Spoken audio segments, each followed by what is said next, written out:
Thursday Night Motorsport on the platforms of the Gentleman Sim Racing Club across Facebook, Twitch and YouTube, streaming right around the world on a Thursday night, the second last one of not just November, but also the year and the term.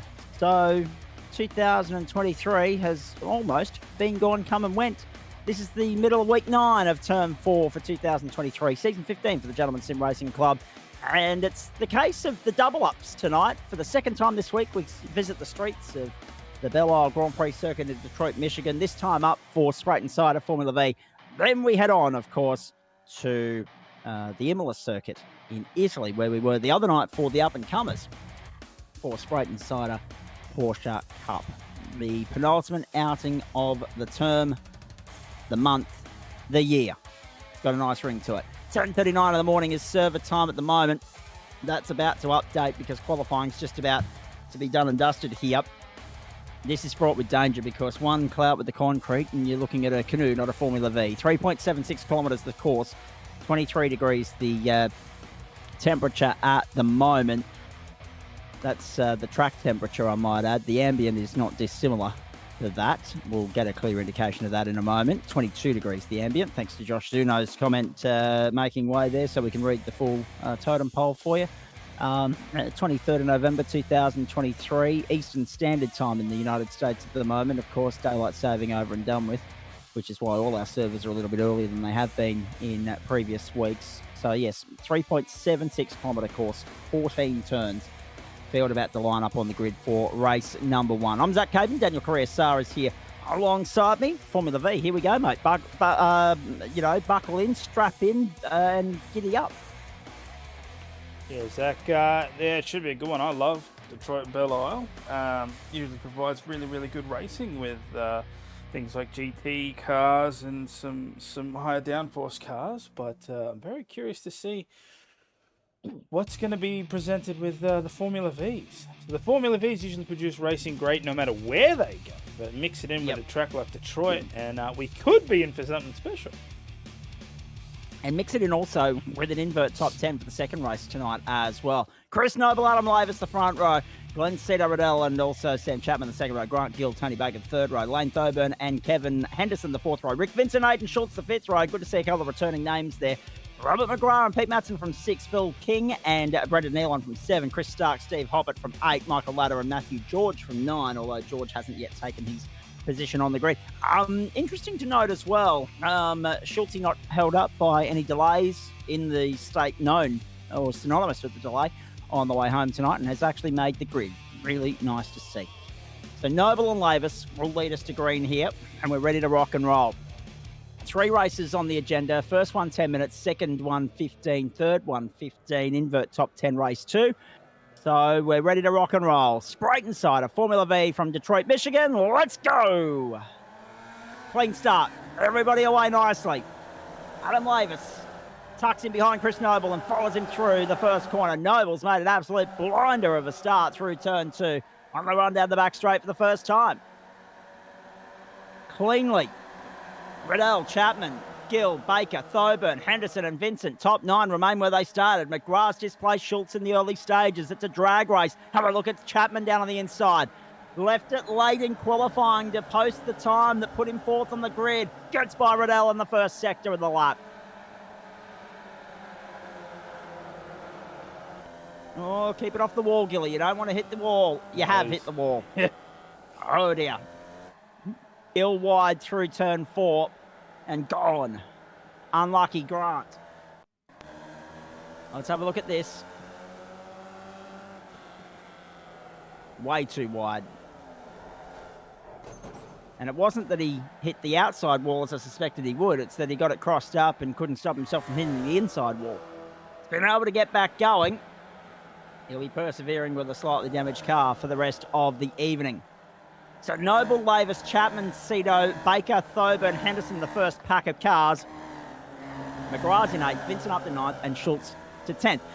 Interesting to note as well, Josh Zuno with a slightly off-putting first comment of the night as well, saying good morning. Good morning server time, but not good morning broadcast time. So hello to you. Nice to have you along for the ride. middle of the afternoon in Western Australia. We sent, oh, trouble! Trouble, trouble, trouble. Cars going everywhere. 1, 2, 3 of them caught up in that incident. Kevin Henderson, one of them. Steve Hoppett, another. And I think Rick Vincent might have been caught up in all of that inadvertently as well. Oh. Grant Gill on the tow rope to pit lane.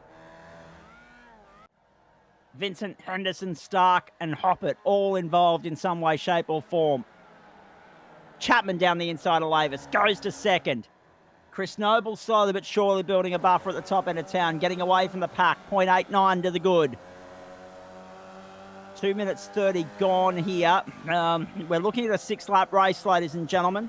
You'll get no change from that. 1 minute 54, the standing lap time there for Chris Noble. 5.2's a 10. So if they get back to the line just this side of the 10-minute marker, we'll get around for a 6th lap. Down towards turn 7 once more. Lavis follows Chapman through, has pressure from Riddell. Back we go to Tony Baker and Leighton Thoburn arguing over the same piece of real estate. 5th place on the road at the moment. Now, beyond that, yeah, the field's spread out somewhat now as a result of that early incident.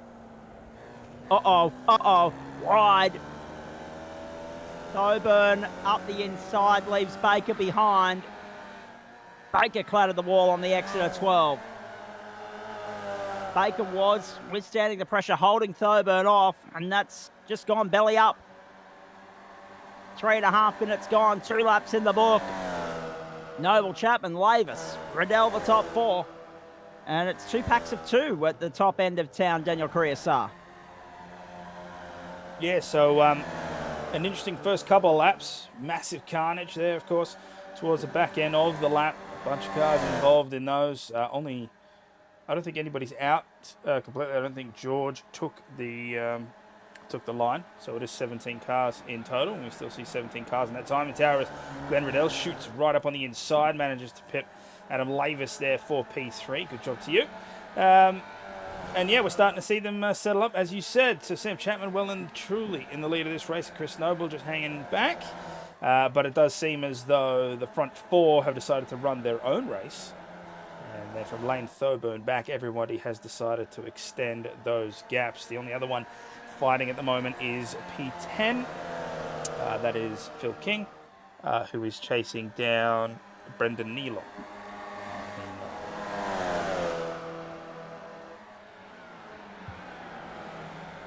Chapman leads, having got by Noble at the end of the back straight. Chapman the leader on the streets of Detroit.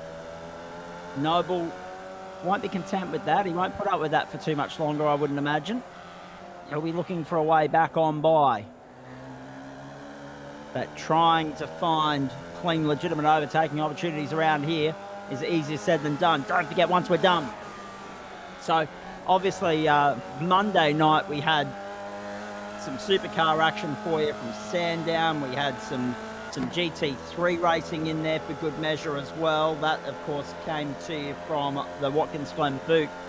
Tuesday night we had Imola and Detroit, the feature act for both the up-and-comers and the GT1s respectively. So we've flipped Tuesday night's agenda and schedule on the lid. We had, have a look at this in the meanwhile. Noble going back after Chapman. Noble down the inside to take the lead. Start of lap 4, Noble, and takes Riddell with him. Cito dives down the inside. 2 for the price of 1. Chapman relegated to 3rd. So, yeah, basically we've flipped the agenda from the other night on its lid. The other night we had GT1 from here, 1 race. We had Imola hosting 3 races for the Formula 4s for the up-and-comers. Tonight it's 3 races here, 1 race there. Same tracks. You're well acquainted with them by the end of this week. Next week, doubleheader on Monday night from Mount Panorama. First, yes, the Holy Grail. Next Thursday night, doubleheader from Phillip Island. How good's that going to be? And it'll be 6 races on the program next week. It'll be a triple or double triple. It'll be fantastic. Triple header for the Vs, triple header for the Porsches. It's our One Make Thursday. It's one of our favourites on the platforms of the Gentleman Sim Racing Club. And along the back of the circuit again, Noble, Riddell. They've brought Chapman and Lavis back into the fight. 3 minutes to go. And so next time by the line, the penultimate lap. Now, it's just ever so gradually going in the favour of Noble and Riddell here. Down the main straight, across the start-finish line. White flag will fly next time by, not this time by. Chapman up on the outside of Riddell. Have a look at that. Chapman trying to go around the outside at one to put himself on the inside for two. Thinks better of it, yields. Follows Riddell through on the inside. It's all happening here. Riddell to the high side. Riddell wants a piece of Noble. Gets him. Gets in front. Nose in front. Cedo pulse tuning on top. No John Merritt tonight. Cedo wants to lead from the front. Noble fends off Chapman. Lavis in there as well, biding his time, waiting patiently for an opportunity to work his way forward, but at the same time just working on keeping his nose clean. He's in the tow, he's in the draft, he's in the slipstream at the moment. He's there within striking distance. But so are the other three. Riddell now decides to control this race from the front. White flag flies this time by the line. And keep an eye on the clock where it is when we finish the 10 minutes here, ladies and gentlemen. How far over we go. Because that'll dictate whether we go 8 or 9 laps next time round. I reckon it'll be 9. Jeez, that was tight. That was really close for Noble. Flirting with the concrete barrier on the exit of turn 8. Cedo senses that Noble is feeling the pressure here at the moment. Chapman's on board as well. Let's go. One more time around. I reckon there'll be some last lap thrillers here tonight on the streets of Detroit. Let's go. Through turn 14 onto the main straight. Another lap in the books. It's Noble leading to the white flag. He's got Riddell for company. We're riding on board with Chapman. Lavis is in behind them as well. They're 14 seconds up the bloody road from Schultze and Pete Matson fighting over fifth at the moment. Oh, Lavis has come too! Oh, trouble. There goes Chapman. Yeah, there goes Chapman, and Lavis goes with him. It's now racing 2 at the front. All of a sudden, race 1 gets flipped on its lid. It's Riddell down the outside. It's Noble on the inside. Have a look at them go. Noble back to the front. Riddell in there in behind him. Let's have a look at the replay for you. Chapman and Lavis. Oh, Chapman, I think, might have moved across. Might have just moved across. Got sent packing by Lavis as a result of that. And both of them out of business.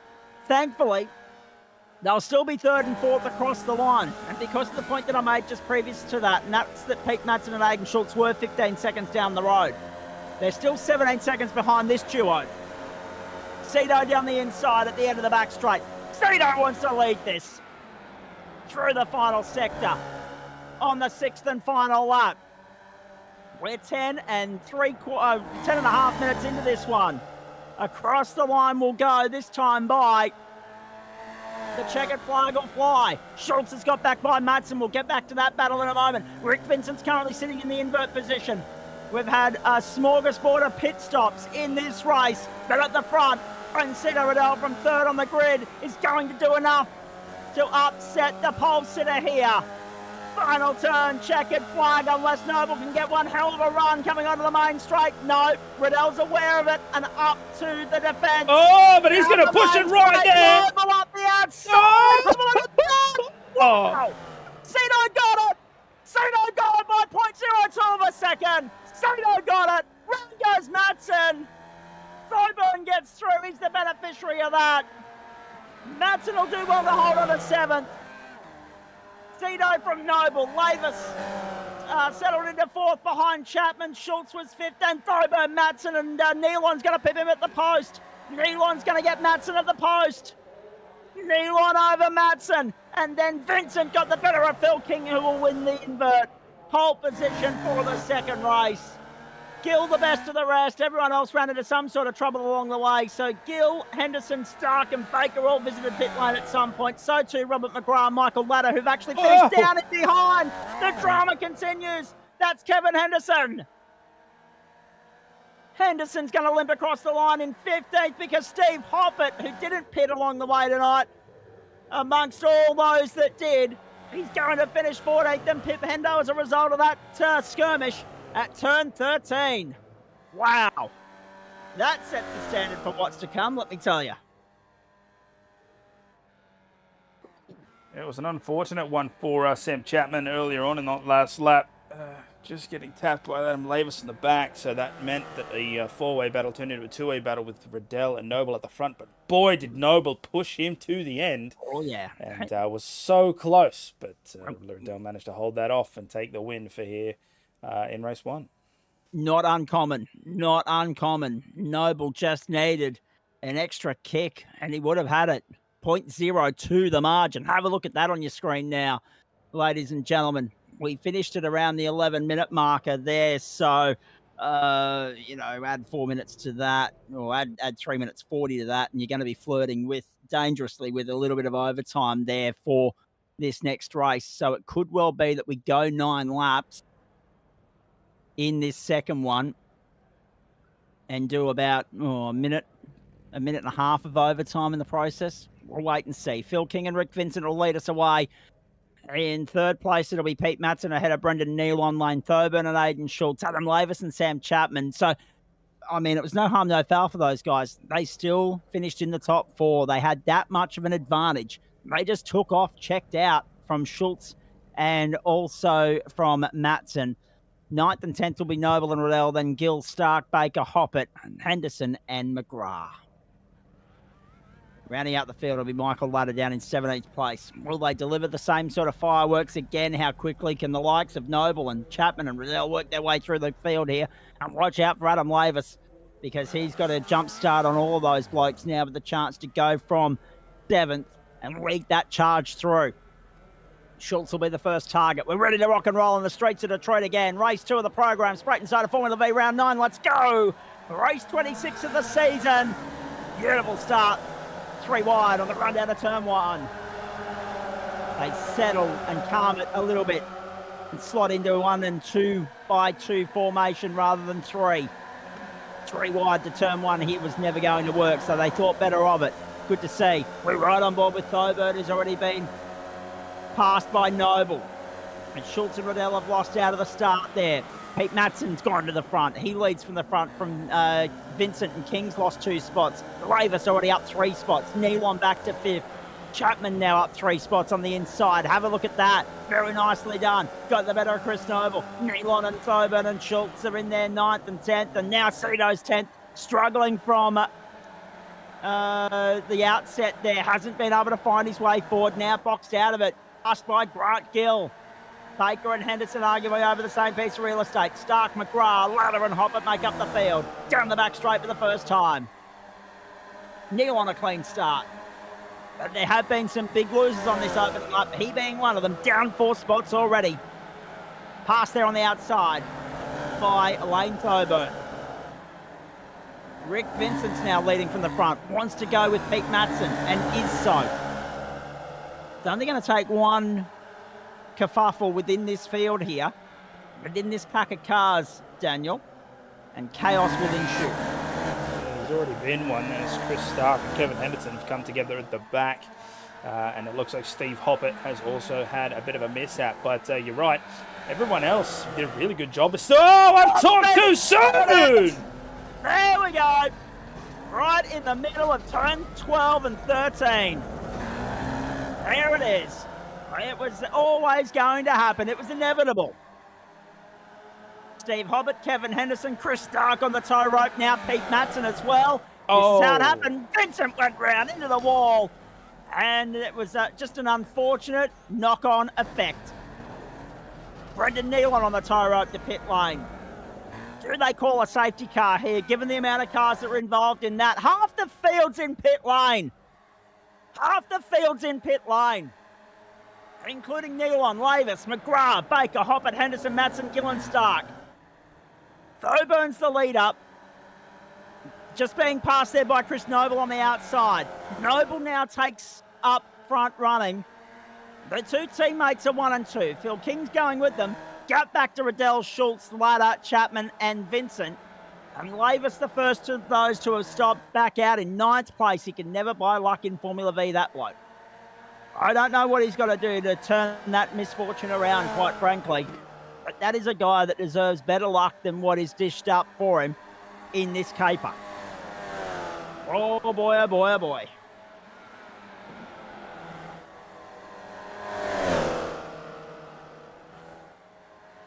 That's ruined all the fun. It sucked the life out of that race, unfortunately, Daniel. Yeah, it really did. It's something that, I mean, let's be honest, Zach, it's something that it surprises us slightly. We are on a street circuit, and we know how twitchy the back of these Vs can be, and unfortunately, the instigator, for better or worse, obviously didn't mean to, but that was Rick Vincent, who just slid out on the narrow, coming up to the horseshoe section. And, hit that wall. Everyone else tried to avoid. And then basically the chaos just started from there. And people were just rolling into each other. And as you said, more than half the good were in the pits at one time. Chris Noble, Lane Thoburn, Riddell, and Schultz all managed to get past. King as well, who has just come into the pits now. So maybe he did pick up some damage. We'll try and ascertain that later. But for now, yeah, if you're Noble, you're absolutely laughing because now you've got a decent gap to the front head. Thoburn is right there, though, so he's not given him the win thus far. But you might notice that the two cars look exactly the same, and that'll be because they are teammates. So I can't imagine they're going to fight each other too hard. But a win is a win. And they are race drivers, so we'll see how that develops over the course of the next 10 minutes.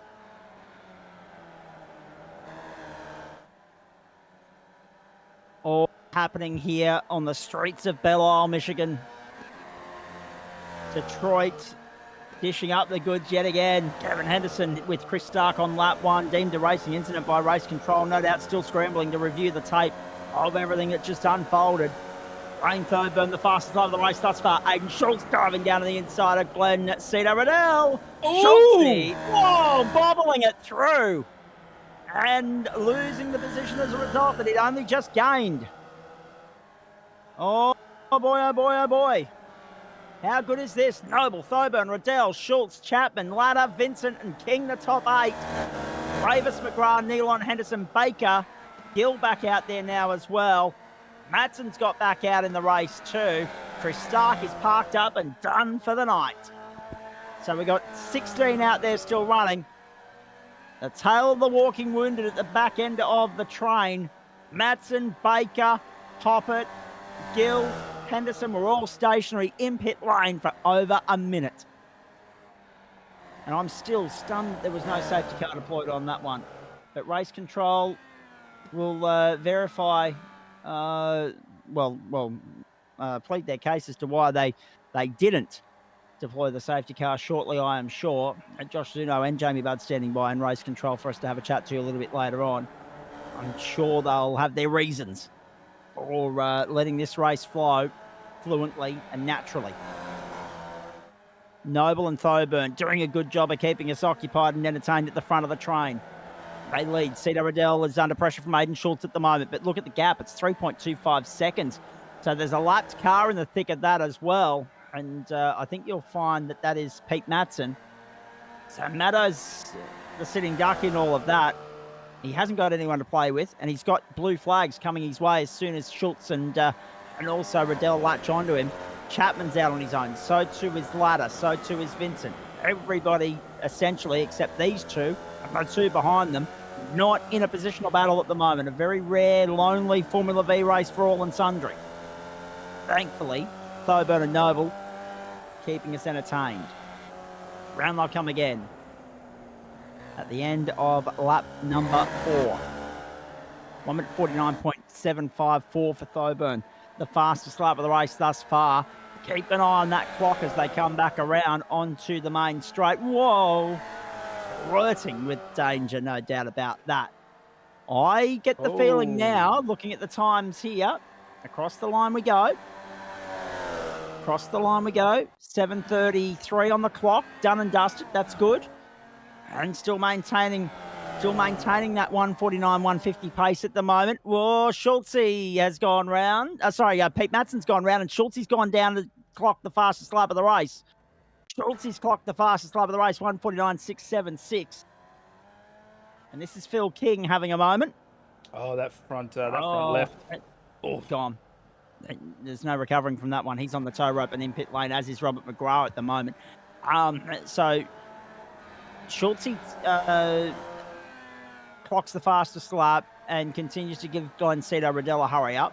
They're the only two positional battles on the racetrack at the moment. The one that we're looking at and the one directly behind it. Only 3 seconds between these two and those two. Now, just having a look at where we crossed the line. 4 by a minute 50. So that's 4 by 110 is 4:40, which is 7 minutes and 20 seconds. So therefore, technically speaking, we should make it back to the line to start lap 9 of this race with about 5, 6, 7 seconds of regular time on the clock. Keep your eyes peeled. We're doing some overtime tonight. Now, Thoburn all over the back of Noble as they make their way through the dogleg section in the middle of the circuit.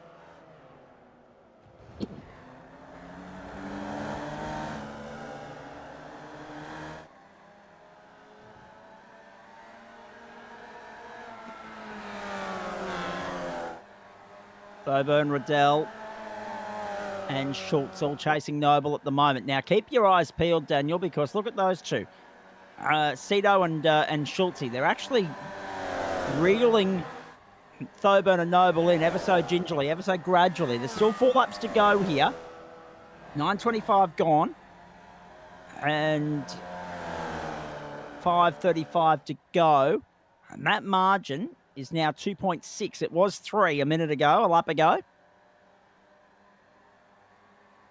So keep your eyes peeled. Riddell and Schultz might just make a game of it here if they work together and push one another along. Schultze wants to lead from the front here, goes to the outside of Riddell, who holds sway on the inside. Yeah, if they work together, they should have enough time to catch that gap. It is 2.7 seconds between Thoburn and Riddell, P2 and P3 respectively. But I think they have a good chance to do this. I'm not too sure exactly where the draft starts to become a factor, but I think it is actually outside the 1 second mark. These have quite a strong slipstream. So it'll be interesting to see if they can catch them. There's no risk of Noble and Thoburn fighting. They haven't done so yet, so I can't imagine they'd want to throw a wrench in the works. So they'll most likely keep out of each other's way and try and get the cleanest run around the rest of the laps to go. I'll just have a quick look at the Formula V results. And so Chris Noble with 474, Lane Thoburn with 378. So there's absolutely no championship contention here for Thoburn at all. So there's no reason for him to jump in front. So I expect him to play full defense for the cars behind. And Aiden Schultz just blinking in and out there for a little bit. And we'll see if they can close that gap up. We're gone from 2.7 to 2.3 now, so it's looking pretty good. They've only got 4 minutes to do it, and it takes about 1:50 for a lap of this circuit.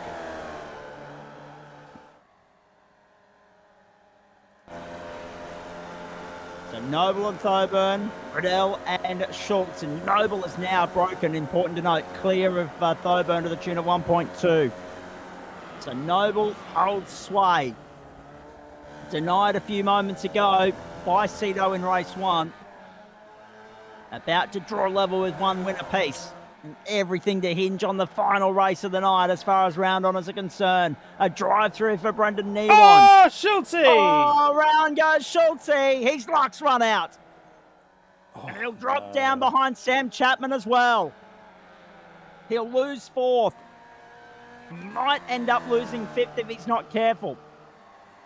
Brendan Nealon to pit lane for a drive-through. Didn't get to finish running through the description as to why that was, but he joins the tail of the walking wounded on pit lane. I mean, already out of business. Robert McGrath and Phil King won't finish this race. They won't be classified. Chris Stark's checked out for the night. Steve Hobbit and Pete Matson are a lap down. Grant Gill's been on pit road. So too Tony Baker and Kevin Henderson. They're out of business as far as netting a result is concerned. Lavis is the best placed of anyone that's transited the lane, and he's got more than a third of a lap on the next best. It was a stationary 1 second fast repair for Adam Lavis. And he got back out there, and he'll salvage a top 10 result as reward for that. Round we go again. Down in 10th place at the moment, Brendan Nealon all over the back of Kevin Henderson, trying to redeem himself after observing that drive through pit lane. Cedo 149.213, the fastest lap of the race. And Sam Chapman's 5 seconds down the road from him. So this is not going to be a last lap Zach moment. This is not going to be last lap Zach. This is going to be very stale and processional for Formula V standards. It will, but this is only race 2 of 3, so hopefully everybody has learnt from their mistakes on this one. And we have a cleaner lap 1 for the final race here at Detroit Belle Isle for the Vs. As you see, Rick Vincent just trying to look up on the inside. I wanted to harder on the brakes, and he does get it done. Luckily, the momentum of the Vs really does. The speed really lets you take a lot of curb, try and just save on some of the braking so you can keep up your minimum entry and exit speeds. But the issue is that if you take too much curb, you're completely outside of the car, which is what we saw Aiden Schultz do earlier on in the piece. Luckily for him, while we were on board, he managed to catch it, but later on he spun. So he is currently P5, still holding off Rick here with a 6-second gap. As we see Michael Latta just tucking up behind, seeing if he can get a move done. But as we dwindle down, 30 seconds to go, have a look at the front of this pack. So you're right, it looks like we will be ticking over for lap 9. By the skin of our teeth. Have a look at it. There's only 18, 17, 16 seconds left on the clock. Across the line we go. Chris Noble takes us to the white flag with 8 seconds to go on the streets of Detroit. I was close. I said about 6.54. Noble, Thoburn, Riddell. And Riddell now putting serious pressure on Thoburn. That's the battle you got to watch. Second place finish on the line there. They won't catch Noble, provided he keeps it straight, pointing in the right direction. But Riddell's going to give Thoburn a tremendous hurry up here. Oh, he went so deep on the corner. Too deep. But he managed to pull it up and not hit the back of Lane Thoburn. Wow. Oh, man. Pete Matson back in pit lane. Remembering 75% race distance here is lap 7. So anyone that doesn't clock over lap 7 will miss out on being classified. Pete, Phil King, Robert McGrath will all fall foul of that. Back we go to Rick Vincent and Michael Latta. Michael holding down 6th at the moment. Biggest mover of the race, up 11 spots. How good? How good? Round the outside. Whoa! Rick Vincent puts one on. Nicely done. Well done, Rick Vincent. Moves up into 6th spot. Still down 4 on where he started, but it's improvement nonetheless in the latter stages. Schultze's holding on to 5th. He won't be under any sort of pressure with losing that. But at the front, Chris Noble weaved his way through all the carnage and drama on the opening lap, found his way to the front, pulled Glenn Thoburn along, then dropped him back into the clutches of Glenn Riddell. Another race win. Oh, jeez. To the wall. Another race win for Chris Noble in Spreyton Cider Formula V, and he does it in a canter. Nearly 2 seconds to the good. Thoburn to hold up Riddell to the line. You better believe it. Thoburn holds up Riddell 0.2 of a second. Then Chapman, Schultz, Latta, Vincent. Latta's got back by Vincent. Latta's got back by Vincent. Have a look at this. Latta's got back by Vincent. Round they come. Can Vincent lunge up the inside on the run to the line, or will Latta cover him off? Chapman went across 4th. Schultz in 5th. Latta holds Vincent at bay. Oh, nicely done. An unlucky 7th in this instance for Rick Vincent.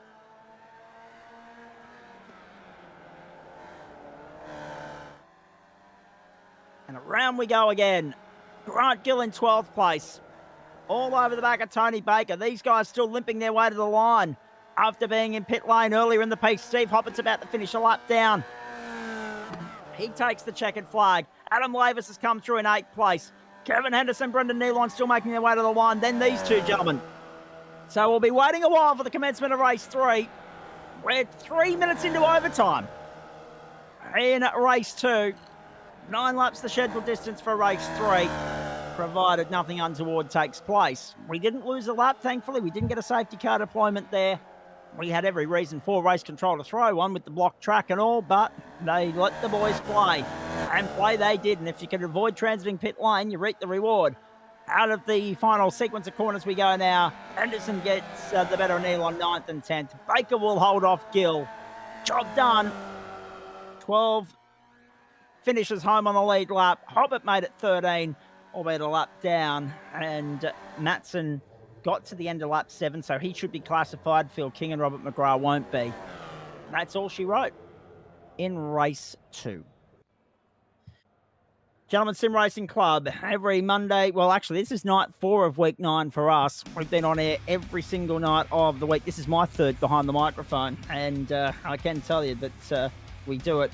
We couldn't do it without the great support of the following, with thanks to Waste Options, Spreyton Siders, Orbic Australia, Login Systems, Play One, Sim Gear, Lobesy Racing, M-Wave Australia, and Flash Graphics. Morning warm-up underway now between races 2 and 3. Just a collective chance for everybody to suck in the big ones and catch their breath. And on that note, don't forget we've got Sunday still to look forward to as far as week 9 is concerned. The penultimate outing of the GSRC GT3 and Hypercar Championship from here, which will be an absolute beauty. The Nürburgring, the venue, 4 hours the length of the race, the journey for them on Sunday.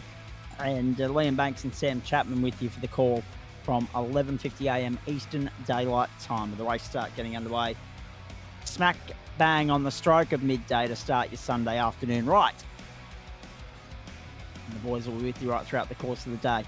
And it'll be an absolute beauty, penultimate one of the season. The finale, of course, coming up Sunday, December 17, around the Circuit de la Sarthe, of all places. So plenty to look forward to, even though we're at the end of our regular season as far as the primetime coverage is concerned next Thursday night. And I hope you can join us for that. Remembering next Monday night, we start 20 minutes earlier. 7:25 Eastern Daylight Time, we get underway. A slightly earlier start for our supercar contingent, which could disadvantage a few Queenslanders just quietly. And hello to everyone observing 1911 up there in Queensland at the moment. And of course, we get stuck into a 90-minute affair for the GT3s as soon as that 45-minute race for the supercars is done, and that's the reason for the earlier start. All right, Daniel, what are your expectations for race 3, please? Chris Noble's got one. Glenn Cedar Riddell's got one. Can Sam Chapman finally get his name on the winners list? I'm not too sure, Zach. Well, my expectation for this final race is that people are probably going to take it a little easier on that first lap. These cars have pencil tyres, or pencil thin tyres, I should say, and they're very, very easy to spin, heat up. And they just take a while to get the grip there, so you can have confidence in that rear end. And so you don't want to be pushing too hard. I know it's very tempting because there's so many people around you and you don't want to lose positions. Nobody wants to lose positions, but you got to think about the rest of the race. It's only the first lap. You got 9 of them, so take it just a little bit easier. Everybody can get through in one piece, and then we should see front to back all in the fight. We're probably going to see a couple of people at the back end tag each other or maybe lose it. That seems to happen all the time, and the problem with Detroit is it's very bumpy. It's very, very bumpy, and so people will get caught out. I'm hoping that at least in this time they won't get caught out as badly, but that remains to be seen. Here we go! Third and final one of the night for Spreyton Cider Formula V. Beautiful start, Chris Noble and Lane Thoburn. Tito was quick to cover off Chapman as well, and Schultz holds onto his place in the top 5. Adam Lavis, a blinder of a start, up 2 spots already. Got the better of Michael Ladder, and also Rick Benson, who's lost out to Kevin Anderson and Tony Baker. down to turn 3 for the first time. Chris Noble, a great start. Converted pole position as he needed to. Grant Gill's lost out. Pete and Schultz is in the wall. And here's more trouble. Oh dear. Cito's in the wall. Cito's out of business. Schultz has lost 3 spots in all of that. And Glenn Cito Riddell, that rules yet another contender out, and he was our race 1 winner. Now, how did he do it more to the point? Oh, he locked deep, up. Deep, deep, very deep, too deep, locked it up, gone. Geez, they did well, didn't they? They did, actually. To go every way, which way to try and avoid him. Great work.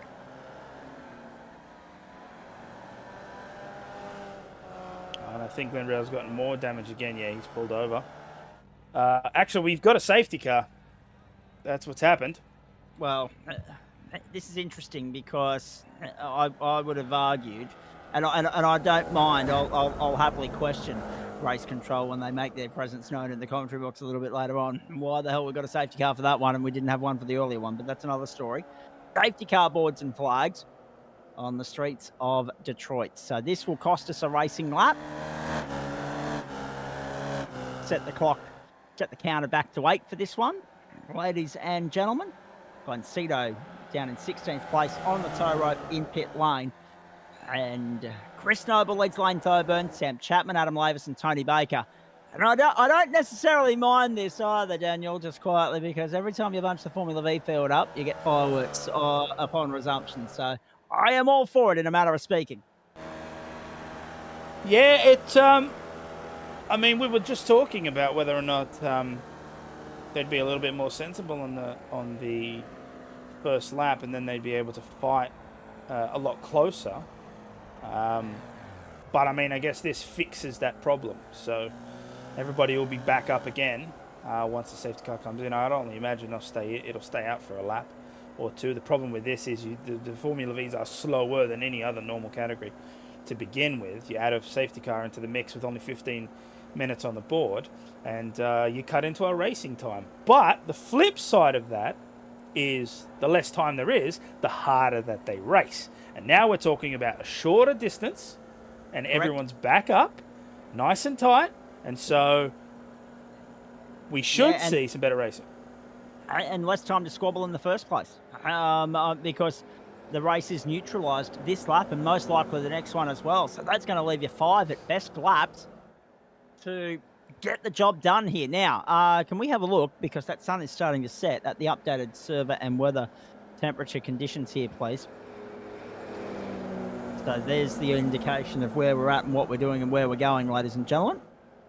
And I actually can't read that, Daniel. It's a little bit too grainy and pixelated on my end. So, and I'm not sure what the reason for that is. It's been that way for the last couple of weeks on a Thursday night. It's just playing silly buggers with me. But as you can tell, we're heading towards the back end of the day there in Detroit. We are out of the daylight saving window at the moment in the USA, November 23, 2023.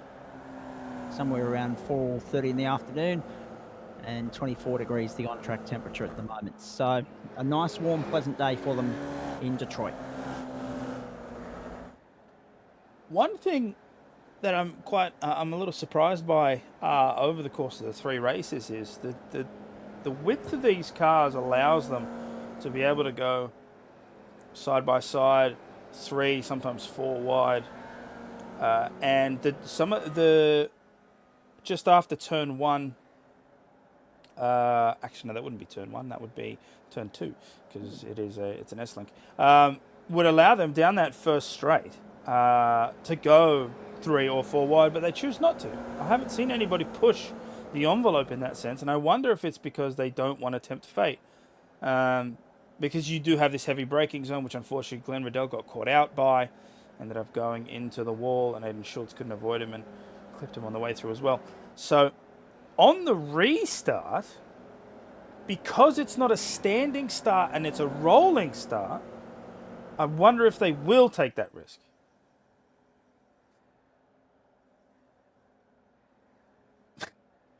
Chris Whitaker in the chat.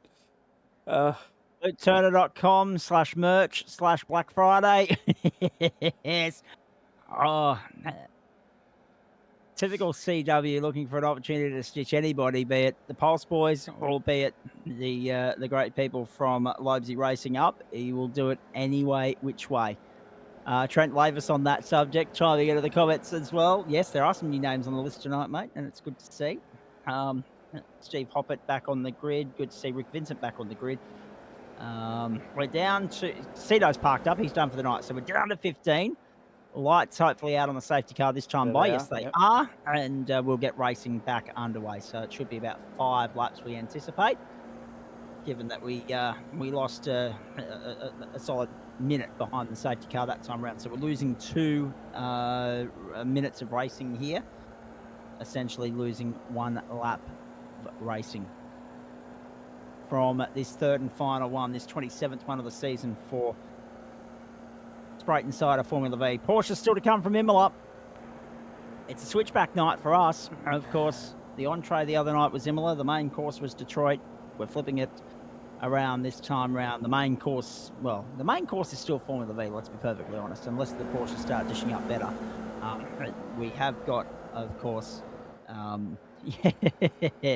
Bean Lee, RSL. Very nicely done, Trent Lavis. I like it.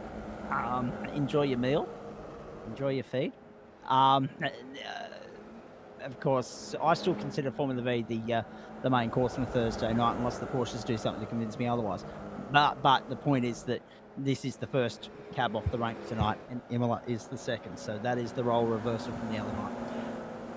Righty, set to rock and roll. He said Bean Lee, Chris, not Red Bank. Ready to rock and roll. 7.5 minutes gone. 7.5 to go. Spreyton Cider. Formula V. Detroit, Michigan. Let's get back to work. Chris Noble will have control of the field here. Lane Thoburn second. Sam Chapman latching on. They want to go with those two. To Chapman, to Lavis, Baker, McGrath and Schultz. Let's get back to work.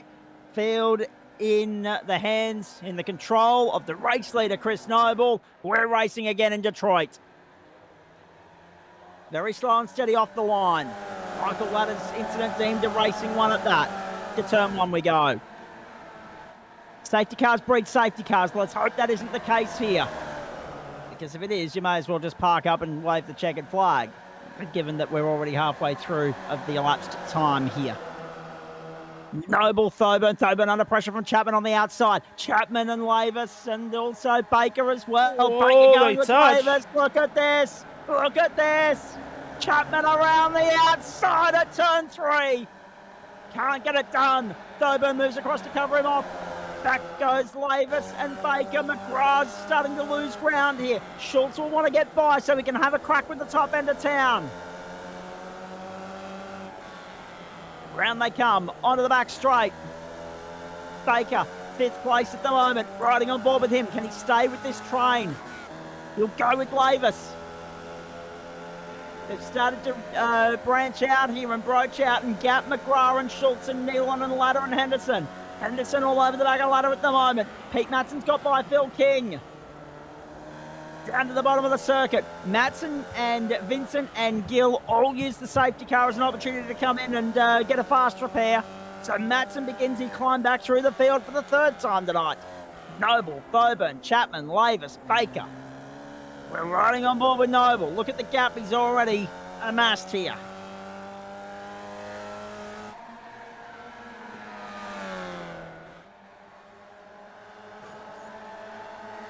Oh boy. They're always only ever centimetres away from instant retirement in Spreyton side of Formula V, especially when you're on the streets of Detroit and concrete awaits these open wheelers.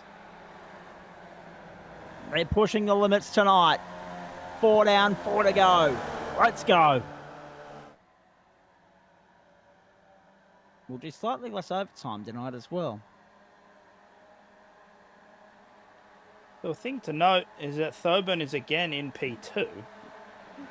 So I'd assume that he'll be doing the defensive moves again for his teammate up ahead. But this time round, he's actually got a much bigger threat. Oh, and Kevin Henderson at the back. Yep, Hendo's gone round. Henderson's going to plummet down the order. Now, he did get Henderson was spun. battling with Brendan Nealon, and Henderson's gone down to 15th. This will be a replay of that incident. He was down on the inside. Oh, no. I think young Brendan Nealon might have a case to answer there. If it was Nealon, that is. I didn't get a good enough look at the car.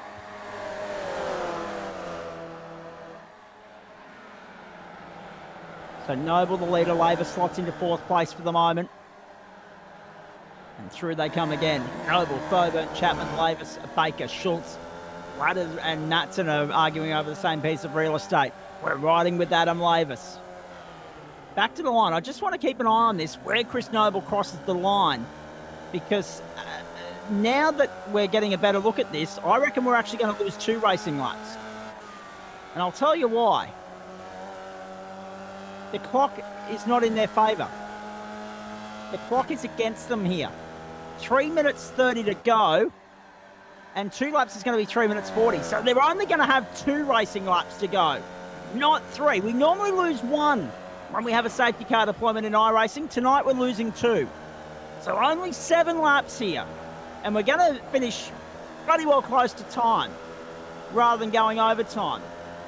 So that probably works in Noble's favour. Chapman down the inside of Thoburn. Chapman down the inside of Thoburn. Laver's trying to go to the outside.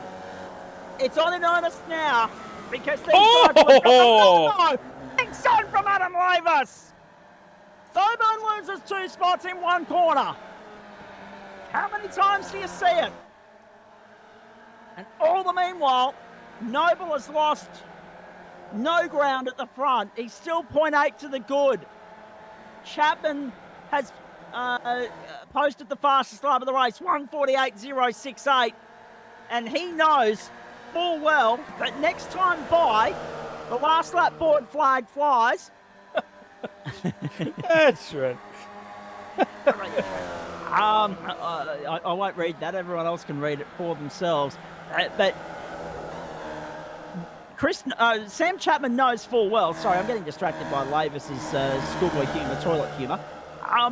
They all know now that this race is going to end, not this time by the line, but next. And for Sam Chapman, the onus is on him as the front runner of the chasing pack to not muck around here and to go out in pursuit of Chris Noble.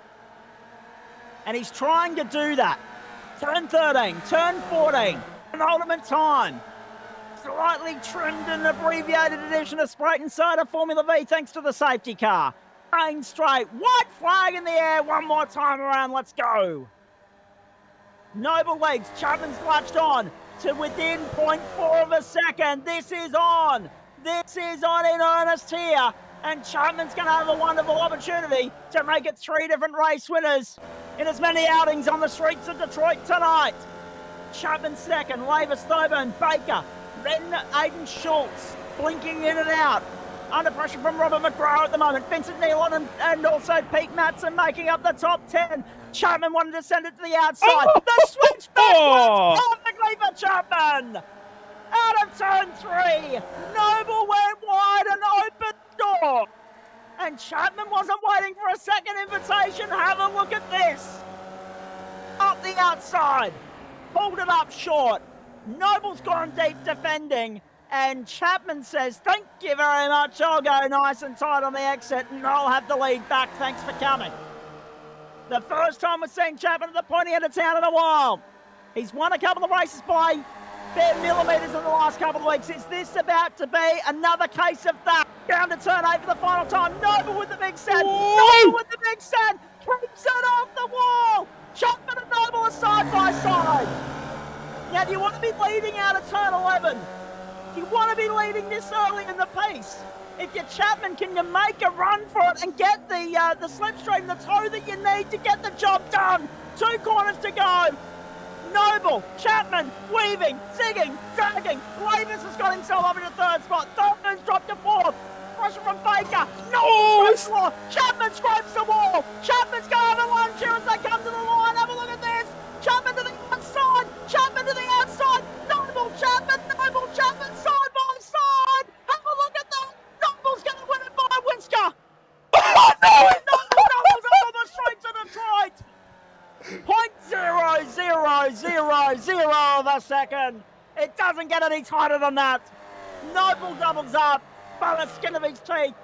Chapman second. Ravers was only 0.2 of a second back. Thoburn only half a second off the race winners. 0.8 covered the top 5.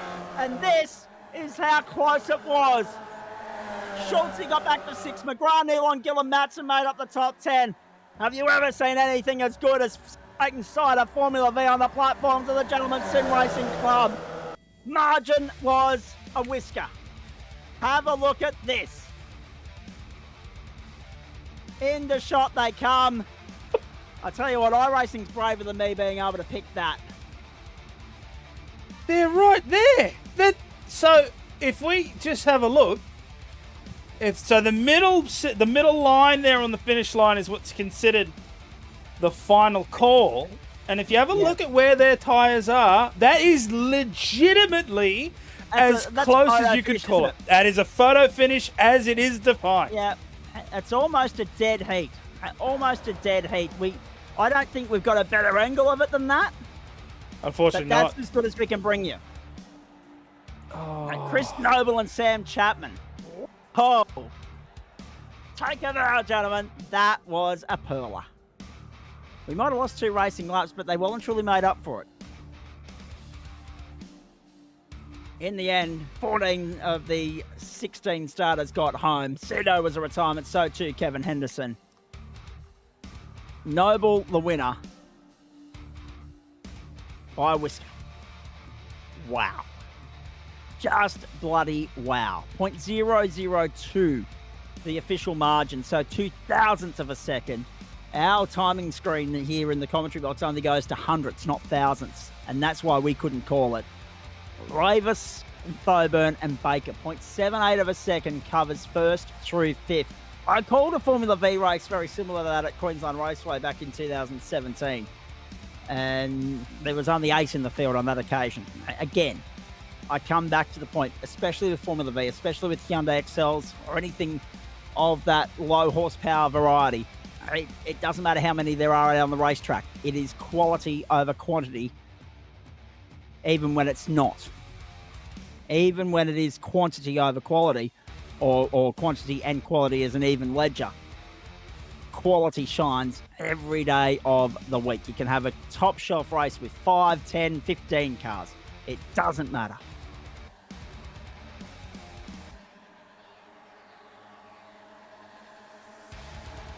Some highlights here for you, and we await the arrival of a couple of the drivers in the commentary position to have a chat after that.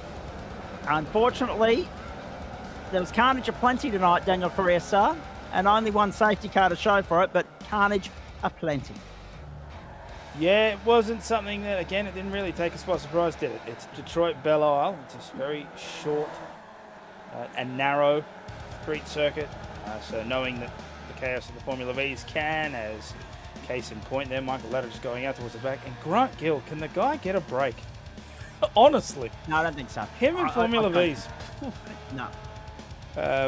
But yes, the chaos was there, but so was the racing. And I mean, if you need any more evidence about how good Formula V racing is, just re-watch this later on and just go back to that photo finish.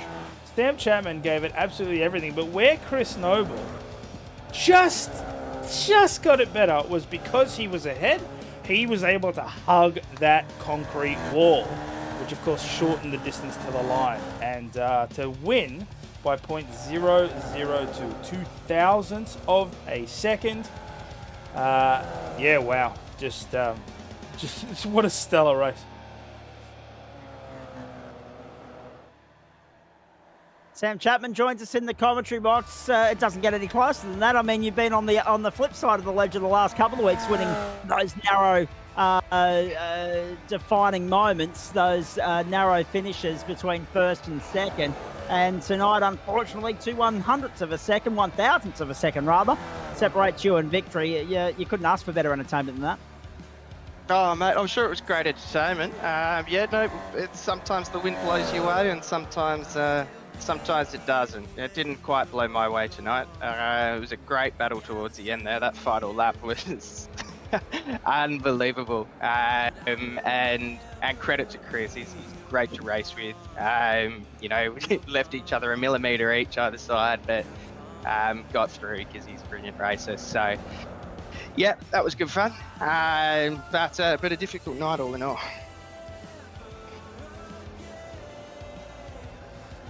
Let's dissect everything that unfolded throughout the course of the night, mate. I mean, you worked your way back to 4th in race 2, up to 2nd in race 3, and had a decent sort of battle in race 1 as well. So you had your work cut out for you for much of the night.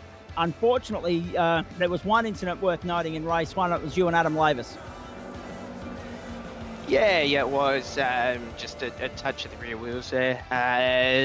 Yeah, no malice in it. I think it probably wasn't expecting me to come quite as far right, which was the sort of line I take when I'm behind other cars to try and get an extra bit of exit out of that chicane there. So yeah, unfortunately spun me, so that sort of lost the chance for the win for that one, and he rejected the position. So I guess we sort of leave it where it was. Our positions technically didn't change there. And then, yeah, race 2 was just, unfortunately, unavoidable. It was a brilliant first lap. It was because, well, I was up to 4th place.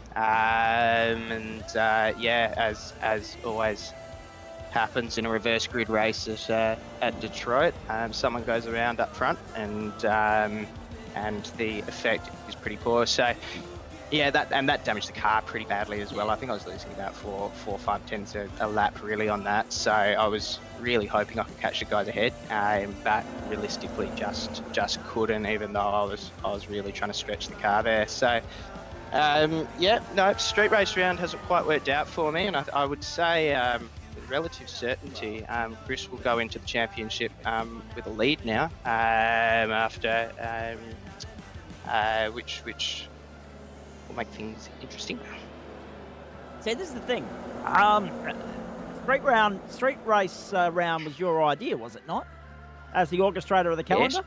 So it didn't quite work in your favour. So next time round, when you put a calendar together, do we ditch street racing or not? No, I don't think we ditch it. Whether we do it this late in the season is another sort of aspect. I knew that it was a risky thing to add in there, but there was also an aspect of, I guess, I picked all the tracks and that sort of thing, and I didn't pick them for ones that I was particularly good at. That was more just what I thought the V's would be good at, but I thought it was sort of fair to throw it out there for some other people to pick for a couple of the final 2 rounds, and but there, no competition on P either. No, that's true. In saying that, we had other options. I think it was Long Beach and Chicago, Yep. and to be fair, I think you know the point. It wouldn't matter if it was Detroit or those other 2 venues. All you need is one to go round when the pack's bunched up on a street circuit where you got walls to the left and walls to the right and chaos ensues. Yeah, exactly. And I think some of us talking about, is Bathurst technically a street circuit? And they're like, well, it's a road circuit. I mean, there's an aspect of having barriers all around it that I think makes it a street circuit. There's also an aspect of it having that brilliant American tarmac that hasn't been rolled in about 45 years. That seems to be, across all 3 of those. So that makes things interesting in these. It means it was actually a lot of fun once you get the hang of it, but it's very sketchy. And the way I was driving it, I was really sort of drifting it through a few of those corners and trying to get that exit out and that rotation, which works when it works, but it's easy to lose it. Talk to me about next week, mate. Actually, talk to me about one other aspect of tonight. Were you surprised that the safety car wasn't thrown for the carnage in race 2 as opposed to the 1-car incident in race 3?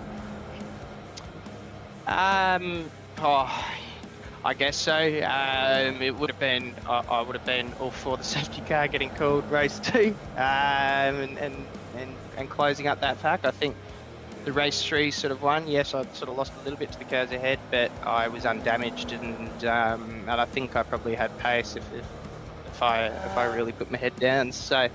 I think maybe it's a difficult thing to juggle. Around here it's already almost 2-minute laps at full speed in these, and they're only 15-minute races. So You don't want to be throwing them. That was sort of half the race on its own, really. So you don't want to be too, I guess, blasé with throwing them.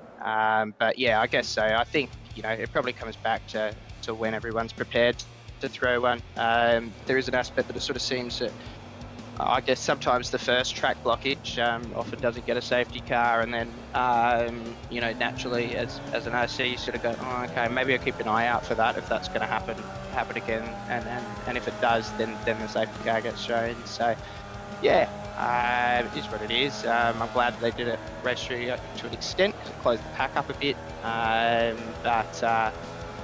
yeah. Next week, Phillip Island. We've seen them go 5 wide around there before, my friend. I can't wait for the season finale, and it's the start of an enormous night. It's a 6-race program at the island, the gateway to hypothermia. What are your thoughts on that?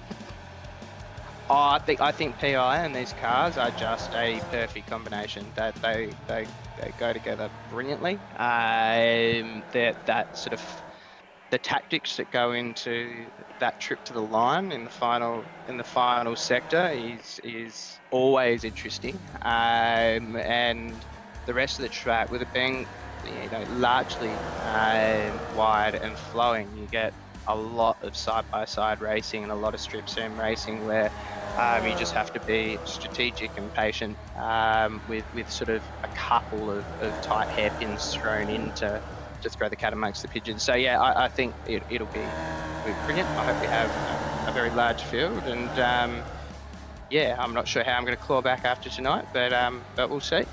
We will see indeed. Hey, mate, thanks for giving us your time as always. Go and enjoy the Porsches from Imola. Yep, I will. I better jump in the booth with Jamie. Good idea.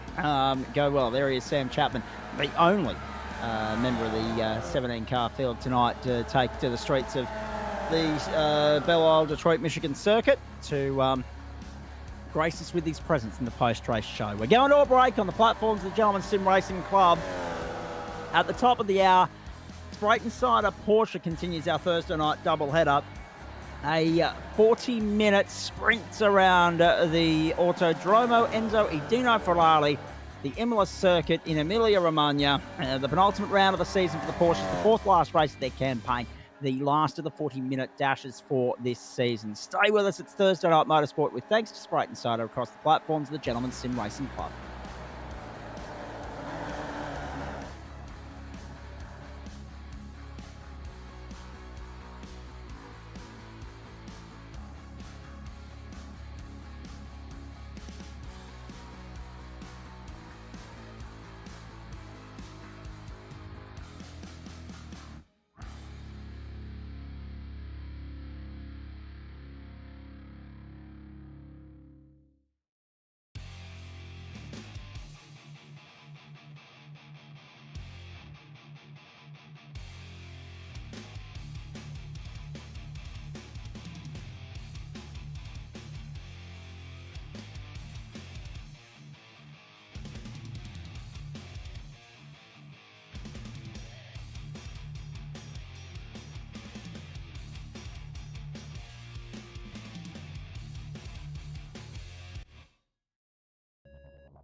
Leg 2 of our Thursday night motorsport double header on the platforms. The Gentleman Sim Racing Club takes us from the main course to dessert.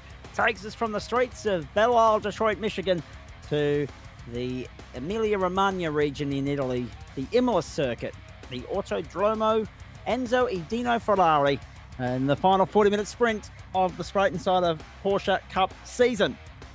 And after the feats achieved by Matt Dench last week, challenge accepted to see if he can do it again tonight over the course of a much shorter distance of only 40 minutes. What can he achieve here? Can he keep the championship hopes alive with stiff competition coming from Sam Muir and hardly anybody else? We wait and see. You'll notice a fair bit of banter going on between Trent Lavis and Chris Whitaker again, ladies and gentlemen, as we welcome you to the second leg of the doubleheader, and we remind you of the championship points as they stand coming into this round. Matt Dench has 39 on Sam Muir, 429 plays 390. Nobody else in real contention at the moment with those two on the grid. Rd-9, 301, 287 for Chris Whitaker and 286 for Nick Wood, 285 for Brendan Whitaker and 264 for Paul Wilson, 253 for Anthony Adset, 248 for Dane Snadden and 237 for Gordon Marshall. Now, yes, you're not hearing things. 2 points, 3 drivers. Whitaker, Wood, Whitaker. 287, 286, 285, 4th, 5th and 6th. And they're only 14, 15 and 16 points respectively away from Rd-9. Third is still very much there for the taking in this championship, but it's a 2-horse fight for the top end of the summit. The open split, Adam Lavis, 449, 114 the margin. He's got one hand on that over Joe Baldwin, Tony Baker in third place. Fourth place, of course, belongs to Tristan Koch, 276 and 273 for Brett Bradbury. Car's about to line up in position here and get ready to rock and roll. The second leg of our double header. We do it with thanks to Waste Options, Spreyton Siders, Orbic Australia, Login Systems, Player One, SimGear, Lobes Racing, M-Wave Australia, and Flash Graphics. 9:45 server time early in the morning on November 23, 2023. 1% humidity, so bugger all to speak of. 18 degrees the ambient and track temperature here, remembering that we're heading towards winter, so far cooler, far more pleasant conditions for racing in that part of the world. Full course here, there are no other shorter configurations to choose from. Gordon Marshall has pole position for this one, ladies and gentlemen. This Scott is going to lead us away from the front. John Merritt's alongside him, Brendan Whitaker and Sam Muir. Then Chris Whitaker and Jared Knight, the third row of the grid. Luke Turner and Jono Freeman, the fourth row. Russ Green and Jake Jackson, the fifth row. Server time updates to 2 o'clock in the afternoon. Clock moving twice as fast as it would in the real world. Sixth row, McGlenn Setter, Riddell, Anthony Adset. Seventh row, Dane Snadden and the pole sitter in the open split, Matt Schmidtke. Eighth row, Paul Wilson, Blake Fitzpatrick. Ninth row, Tony Baker, David Christensen, with Aidan Schultz and Joe Baldwin making up the top 20. Adam Lavis, Michael Schroeder, Liam Banks, Tristan Koch, Robert McGrath. And yep, you saw it there for everybody to see. Matt Dench bringing up the tail of the field. Challenge accepted 2.0. Can he repeat the feats of last week or not? Time will tell. We are ready to rock and roll. I would normally not rule it out, Daniel Correas, but there are two things here that work against Denchy. One, he's got less time. B, he'll have to stop at some point, I'm sure. And three, and most importantly, well, A, there aren't too many ways around here, legitimate overtaking opportunities. He'll be boxed in traffic for a fair while in the opening stint here. And B, it is a bloody long pit lane at the Autodromo Enzo e Dino Ferrari. Yeah, but it'll be a challenge nonetheless. We've seen Matthew Dench do some pretty incredible things, so if he can actually pull this off, it'll be a fantastic showing here at Imola. Imola, a really good track for these types of cars too. It's world famous. Most people know it. This is an invitation for Sam Muir to invite his way back into the championship fight here. It is only 39 points to margin first and second. Neither one of them have any drop round points to fall back on. So it's make or break tonight here in Italy. Then it will all hinge upon the grand final of all grand finals here next Thursday night to bring the curtain down on term 4 of 2023. Season 15 of this club with the triple treat at the island. Ready to rock and roll. Round 9, Spreyton side, a Porsche Cup. Let's go to work in Italy. Second time this week we've been there. Beautiful start, Brendan Whitaker. Whitting's up the inside and got a Marshall. Whittinger's going to lead them down there to turn one for the first time. He's got the better of Marshall, who's got across to cover off John Merritt. Sam Muir's going to slot into fourth spot ahead of Chris Whittaker. Can everybody get through here, scramble through here safely and cleanly? I think so. Very nicely done. Good start from Dan, already up 3 spots. Jared Knight's in the grass, in the dirt. Out of turn 3. Knight drops down the order to 24th, and Jared Knight has made a run for his own back there in the fight for third in the championship with the chasing pack of Chris Whittaker, Nick Wood, and also Brendan Whittaker. But I think I'm reading things right when I say that Nick Wood's not on the grid tonight, so he's falling back on his drop round points from earlier in the season. So everything's going to get flipped on its lid when the matrix gets updated at the end of the night here. But for Chris and Brendan, this is an open invitation to make inroads on Jared Knight. Dench is already up 5 spots into 21st. Down go Paul Wilson and Jono Freeman. They've lost out in all of that. That'll help Denchy. Now up 7 spots. This is what happened to Jake Jackson coming up the hill for the first time.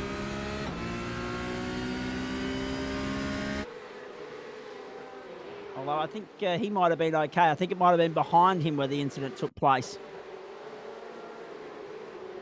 Let's have a look at this. Jono Freeman, yeah, down the inside. Uh-oh. Paul Wilson and Freeman go round. Pirouetting. That balked everybody else. And there was a car very well wide off there on the racetrack. Brendan Whittaker is on pit road. Brendan Whittaker is on pit road. What the hell's going on there? Brendan Whittaker is on pit road at the end of lap 1. Pete Matson's off the road as well.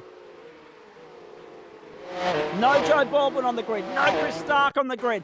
Adam Lavis, I think, only needs to finish here, and it'll wrap up the open split with a round to go. Brendan Whittaker, let's have a look at this. That still doesn't quite explain to me why he's in pit lane, unless he's got done for a jump start. We'll find out. Paul Wilson's in pit lane as well. Brendan Whittaker's back out on the racetrack. I think it was a drive-through for Brendan Whittaker. Can you believe that? Dane Snadden muscled out of it there, dropping down the train. Dench is up to 17th already. I don't think we can rule it out now that he's going to be in the equation here at the end of the night. Confirmation that it was a jump start for Brendan Whittaker from Trent Lavis. The question mark there, I think you can make that an exclamation mark, my friend. Paul Wilson, Pete Matson have been into pit lane at the end of that opening lap. Maddo actually might have started. No, Maddo's parked up for the night. Maddo has parked up for the night. Already, the attrition fighting hard here at the Imola circuit. Marshall leads Merritt, Muir and Whittaker down the hill again. Jackson up to 5th, up 5 spots already. Ross Green's up 3 spots. Luke Turner, Anthony Adshead and Glenn Cedar Riddell. And of course, 90 falling down the order the way he did on the exit of turn 3 was just a pure gift to Matthew Dench. It was also a gift to Chris Whittaker. Not so anymore for Brendan Whittaker. So already so many stories, so many narratives playing out here. So many different things unfolding before our eyes. All with championship implications. Whittaker's jump start. Knight down in 17th. And all of a sudden, Matt Dench is up to 14th, up 12 spots. He's the 11th runner in the elite split here, and making light work of it as he works his way through. Next target, Aidan Schultz.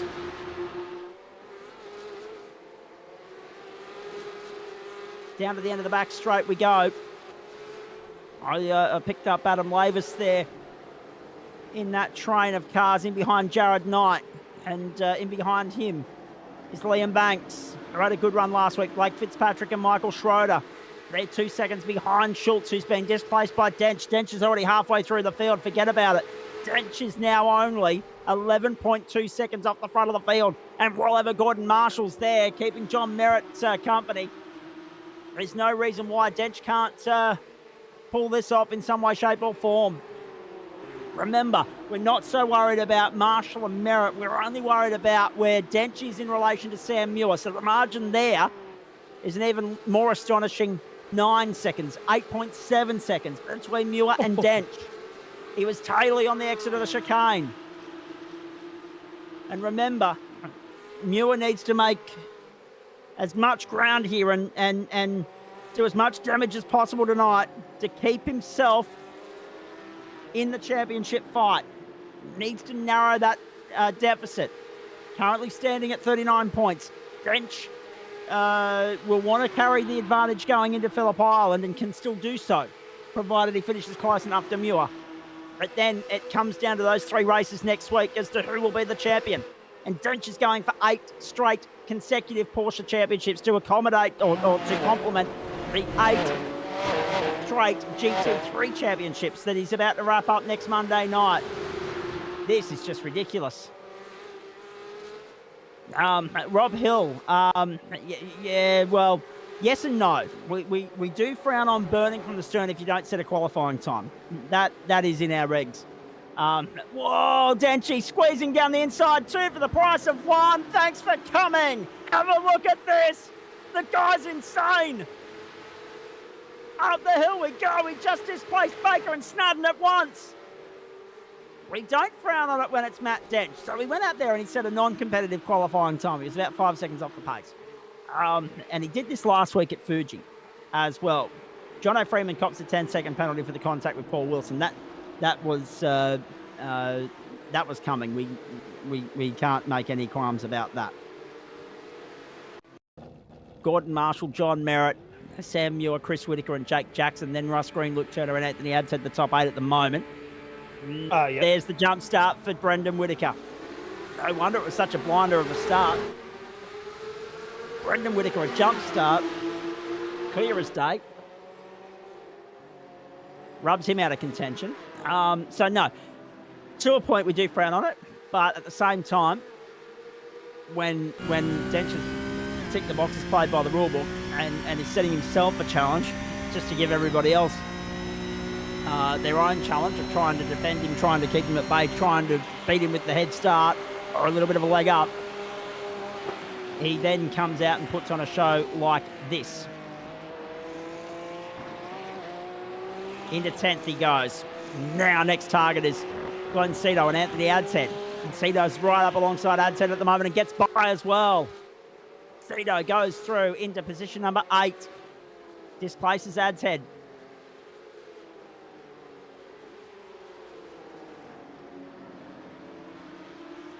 Poor old Brendan Whitaker getting stitched up by Trent Lave. It's Brendan you're stitching up at the moment, mate, not Chris, okay? Not your usual sparring partner. I just want to make sure that everybody's across that Lavis is now throwing barbs at both Whitakers. And how good is it? Back we go. Blake Fitzpatrick on the inside into 7/8. Displacing Michael Schroeder.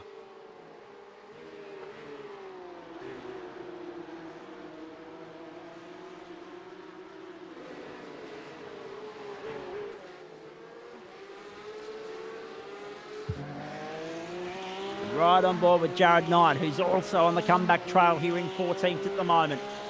On the comeback trail also, Brendan Whitaker stuck down in 21st at the moment. Michael Ladder's in pit lane and out again after 35 seconds. Not an ideal pit stop for Michael Ladder. Pete Matson out of business. Joe Baldwin didn't start. We're down to 26 here. Paul Wilson stopped at the end of lap 1 for 3.95 seconds.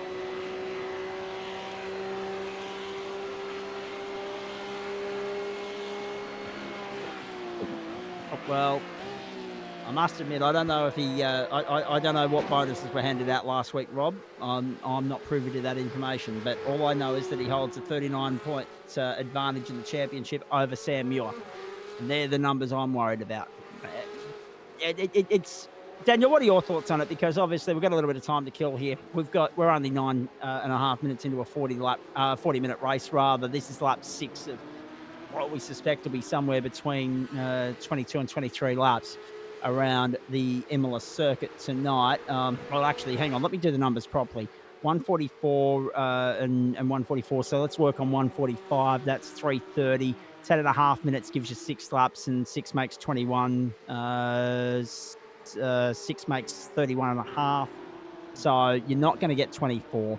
And if you add another 7, maybe 8 minutes to that, you've got another 4 laps coming your way, guaranteed. 22-23 is where I'm hedging my bets tonight because we know how long that pit lane transit is. What are your thoughts on this? Do we like the task, the challenge that's been issued to Matty Dench here, and the fact that he's gone out and answered it and taken the challenge and grabbed it with both arms or both hands and taken everybody to task? Do we like that it gives everybody a new sense of revitalisation? Do we like that it adds a sense of spice and flavour to these races, as if they ever needed an extra bit of ingredient added to them? I am of the opinion that just this race control, give us a 10-second penalty for Robert McGrath or lack of caution and contact on the yellows. So I'm of the opinion that as far as the challenge goes, if Matthew Dench starts at the front, I mean, 99 out of 100 times he's winning. So for him to want to spice things up and stuff from the back, I see no issue in that. But I will agree with Rob Hill, which is he shouldn't be eligible for most positions gained bonus points if he chooses to do that, because by default he would win that every time. Like, the only way he wouldn't win that is if he crashed out, and that is so incredibly unlikely. Right. So I can see the concern there, which is, what's the? I'm sorry, if you have it ready on you, what's the point difference right now between Sam Muir and Matthew Dench? 39. Right. So, and do you happen to know what the bonus point? Is it just the one bonus point? You'd have to ask Adam Lavis, quite frankly. All right. Well, he's too busy driving a car, so I'll leave it to that one. But yeah, if it's the one bonus point, I mean, it's kind of like if you knew that a guy was going to get the fastest lap every single race. No, that's a bad comparison. I guess what I'm trying to say is it's a guaranteed. If he starts at the back, it's guaranteed for him to get the most position. So it's almost like a moot point in giving the bonus. So I can understand if the ruling was that if he wants to start from the back, he forfeits his ability to gain that bonus point and it goes to the next highest positions gained. I feel like that's a fair compromise. But to bar someone from wanting to start at the back, I don't know. Because what's the difference between that and starting in the pits? Like, can you really force that? Well, we used to have a rule in place where if you didn't set a qualifying time, you had to start pit lane. So I mean, he's met the rules and regs, by the way, in which he's actually gone out and set a qualifying time, albeit not competitive. So he's abiding by the rules of the club. So I don't see too much of an issue with it. And at the end of the day, it's not just reigniting or adding extra flavour to the race. It's giving himself a challenge more than anything else. Because let's face it, it would get a little bit stale and boring running out the front and just taking off into the sunset each and every week. So I like the fact that he's gone and given himself this challenge 2 weeks in a row. Fuji a lot more achievable than here, I think. But he's already up to 8th place, and we're right on board with him now. He's following Luke Turner. He's already set the fastest lap of the race, 1:43.722. He's 11.5 seconds off Gordon Marshall. Now, I'm not sure if he can overcome that deficit here and now, but the one he should be more worried about is the fact that he's only 7.4 seconds away from Sam Muir. That's who he's got to be more mindful of. Doesn't matter where he finishes in relation to anybody else, but Muir's the only one that can get in the way of him in an 8th championship. So that's what we're keeping our eyes on here as Dench tucks in behind Luke Turner and gets a tow along the main straight to complete lap 8. Trent calling it MD on the fuel straight. That's a safe bet. As bets go, that is a completely safe bet. The only thing is, of course, that's another thing that throws it. By starting at the back, he has to use more fuel to climb through the grid, right? Until he can find himself, and I'm sure he's got math out the butt to confirm this, but he's got to go so far as to know which position he can then rest, back off, and then do the fuel saving. He's got to fight harder. There's no doubt about that. Yeah.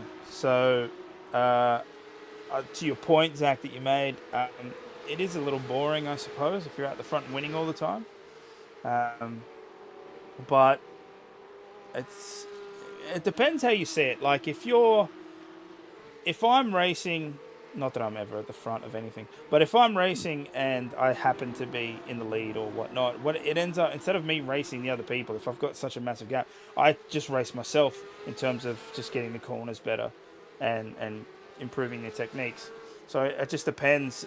For some people, 100%, it's not enjoyable unless you've got real threat and you're having a fight for that. But for others, you know, they just tweak the objective. They look at it in a different way. Like Max Verstappen, for example. The guy wins races by 30 seconds, right? So, like, he has to come up with a different goal because it isn't just, oh, you know, like, I have to win. He's out there thinking, all right, I've got to work on something. Or at least in Las Vegas, he was kind of getting pushed to the line. It really wasn't that much of a threat, but... Oh, he's going to take 2 positions here. Have a look at this. Yeah, straight down For the price of 1. Or maybe. No, he'll No, actually he's fall not behind. going to get green. Yeah.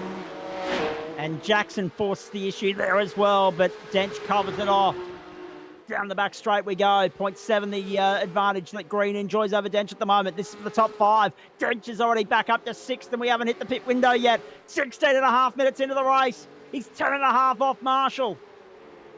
And he's only, 7 seconds away from Sam Muir now. Extraordinary. 1:43.172, the fastest lap of the race. Marshall, Merritt, Muir, Whitaker, Green, Dench, Jackson, Turner, Cito, the top 9. Baker, the best of the open split in 10th outright at the moment. Adshead, Schmidtke, Snadden, Schultz, then Lavis, Fitzpatrick, Christensen, and Banks. Then Jared Knight off the road again and on the tow rope to pit lane. That'll be Knighty's night done, I would imagine. We'll have to find out what happened there. And Robert McGrath's already parked up. So to Michael Ladder. So to Pete Matson. I think Knighty's about to join them just quietly. Wilson there in 23rd. The last of the runners on track at the moment. Already Schroeder, Freeman, Brendan Whitaker, Kosh, and Wilson have been to pit lane. Freeman off the road right now as well.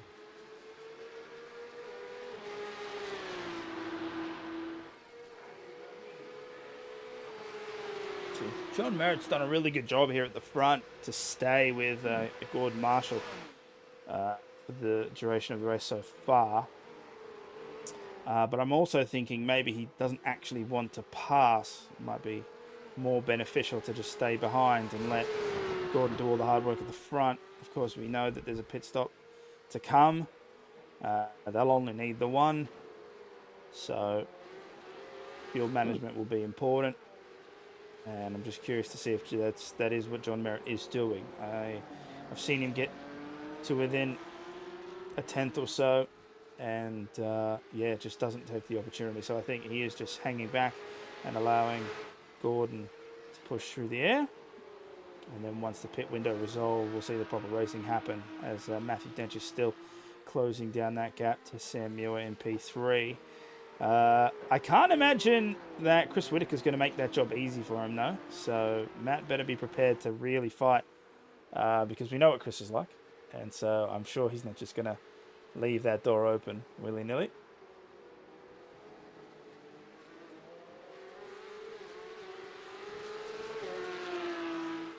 Marshall continues to lead Merritt. Merritt playing smartly, actually, just following Marshall. 3.4 the margin. Just doing enough to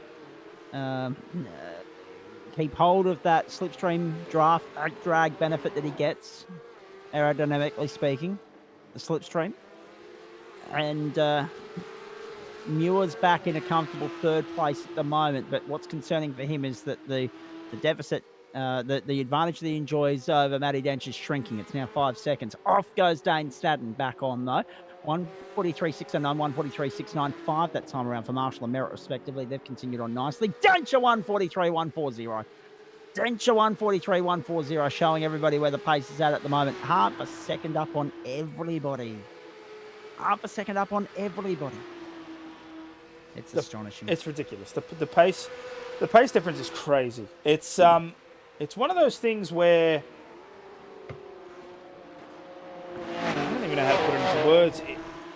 You think you know a circuit, and you think you know a car. Yep. And then someone comes along and just breaks every single bit of understanding you thought you had. They can Yeah, brake later. They can turn better. Oh. Schmidtke was forcing the issue there with Adshead, and Baker couldn't get the job done. Adshead defending on the inside. It's all happening here at Imola. Keep your eyes peeled on this, ladies and gentlemen. There's some good jostling for position happening before our eyes at the moment. And all eyes on Matt Dench right now to see what he's up to. Schroeder, Snadden, Whittaker, Kosh. Whittaker's stop was 23.58 seconds, just quietly.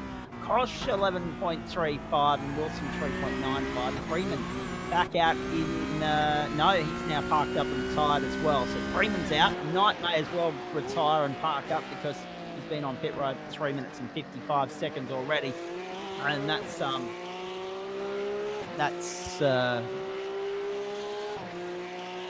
more than a lap that he's lost now. 2 laps he's been on pit lane for. So, I mean, he's at a fair disadvantage if he does get back out there on the racetrack, and he runs the real risk of not being classified at 75% race distance anyway. So, unfortunately for 90, fair old invoice he's paying. And could be belly up as far as third in the championship is concerned as well. There was still a chance to salvage something there tonight. He only had 3 drop point rounds, 3 drop points at his disposal here over Chris Whittaker, Nick Wood and Brendan Whittaker. No Nick Wood on the grid tonight. So Knight's in some serious trouble, and that's sad to see.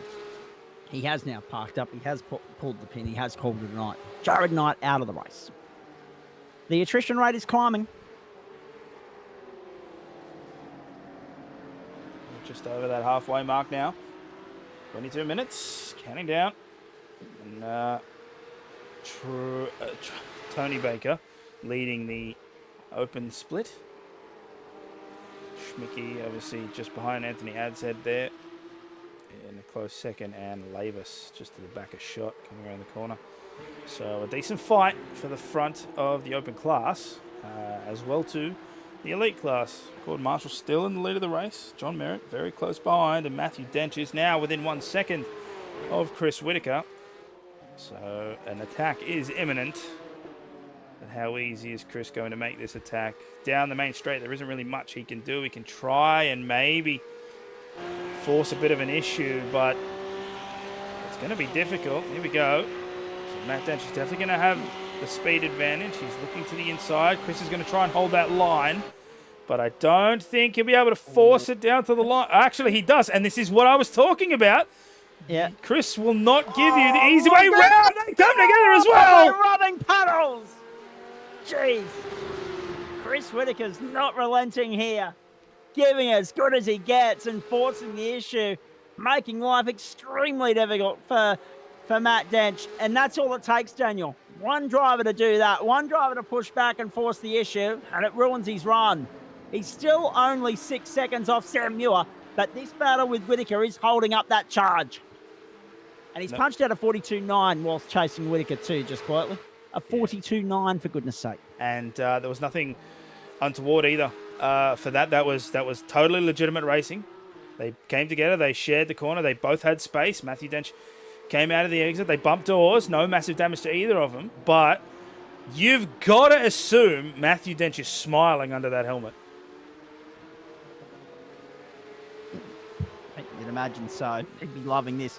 And even if he finishes 5th, it's as good as a W for him because he'll retain the championship lead. He'll keep Sam Muir behind him going into the final round. And we know anything could happen and probably will happen when we get to Phillip Island. So one shortcoming for either man, and it could be curtains for their campaign. For Muir, it's a title charge. For Dench, it's a defence. But this is all out attack from him at the moment. He'll have another crack at Whittaker this time around, and Whittaker would be silly to do anything different to what he did last time around and deploy different tactics. But unfortunately for Whittaker, this time around, he was trapped into leaving the door wide open for Denchi, and he does just that. Denchi goes through on the inside, job done. They're rubbing puddles again. And I think that might have just been a nice little memo from Matt Dench. Thanks for holding me up. Oh, Matt Dench almost gone to the moon. Follow. He hit that. He hit the sausage curb. A massive hit there. I'll see if I can just find that. How good. Dench is up to 4th. One position away from Muir. The difference, however, is 6 seconds. So just keep an eye here on the overtake. He shoots up on the inside, which is very, very clever. He cuts off that route, but then he has to take a tighter line. So if we just have a look through here, just watch this. Bang! Oh, riding the curb and then some. Launching. Back at the front, can we go and have a look at the leaders? We haven't seen them all night for 15 laps. John Merritt has found his way to the front. There'll be a replay coming. John Merritt has taken the lead away from Gordon Marshall, who's led the first 14 laps here at Imola. Up to the top of the hill, Merritt saw his opportunity and said, you know what? I've had enough. I'm done following. Let me lead for a change. Job done. Well done. 9:30 Eastern Daylight Time. Nice to have your company wherever you're tuning in on the platforms of the Gentleman Sim Racing Club, a Thursday night edition. The penultimate one of the year. Next week, Grand Final week. We can hardly wait for that full preview of what to look forward to on Grand Final week, or in Grand Final week, on our broadcast. Coming your way a little bit later on. During the post-race show, of course.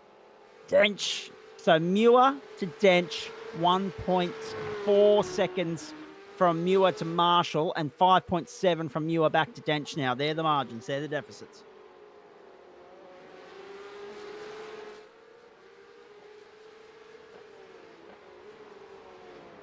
So interestingly, John made the pass on Gordon on the previous lap, just coming up to where we are right now. And since then, Gordon Marshall has not been able to maintain the same gap to Merritt as Merritt did to him.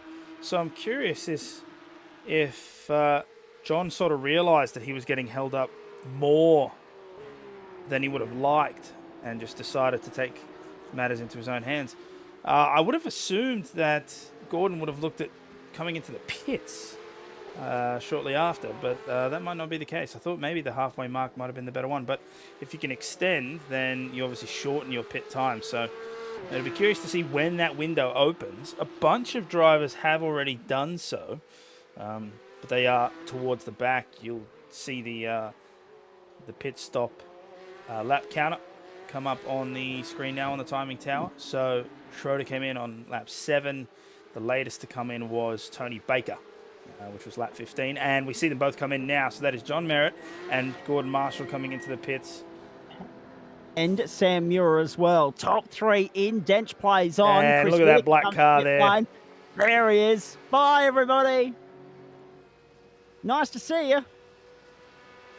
He just continues on for another lap. Luke Turner goes with him as well. The 5 behind them, including Chris Whitaker and Ross Green, are on pit lane. And Cedar Riddell continues on as well.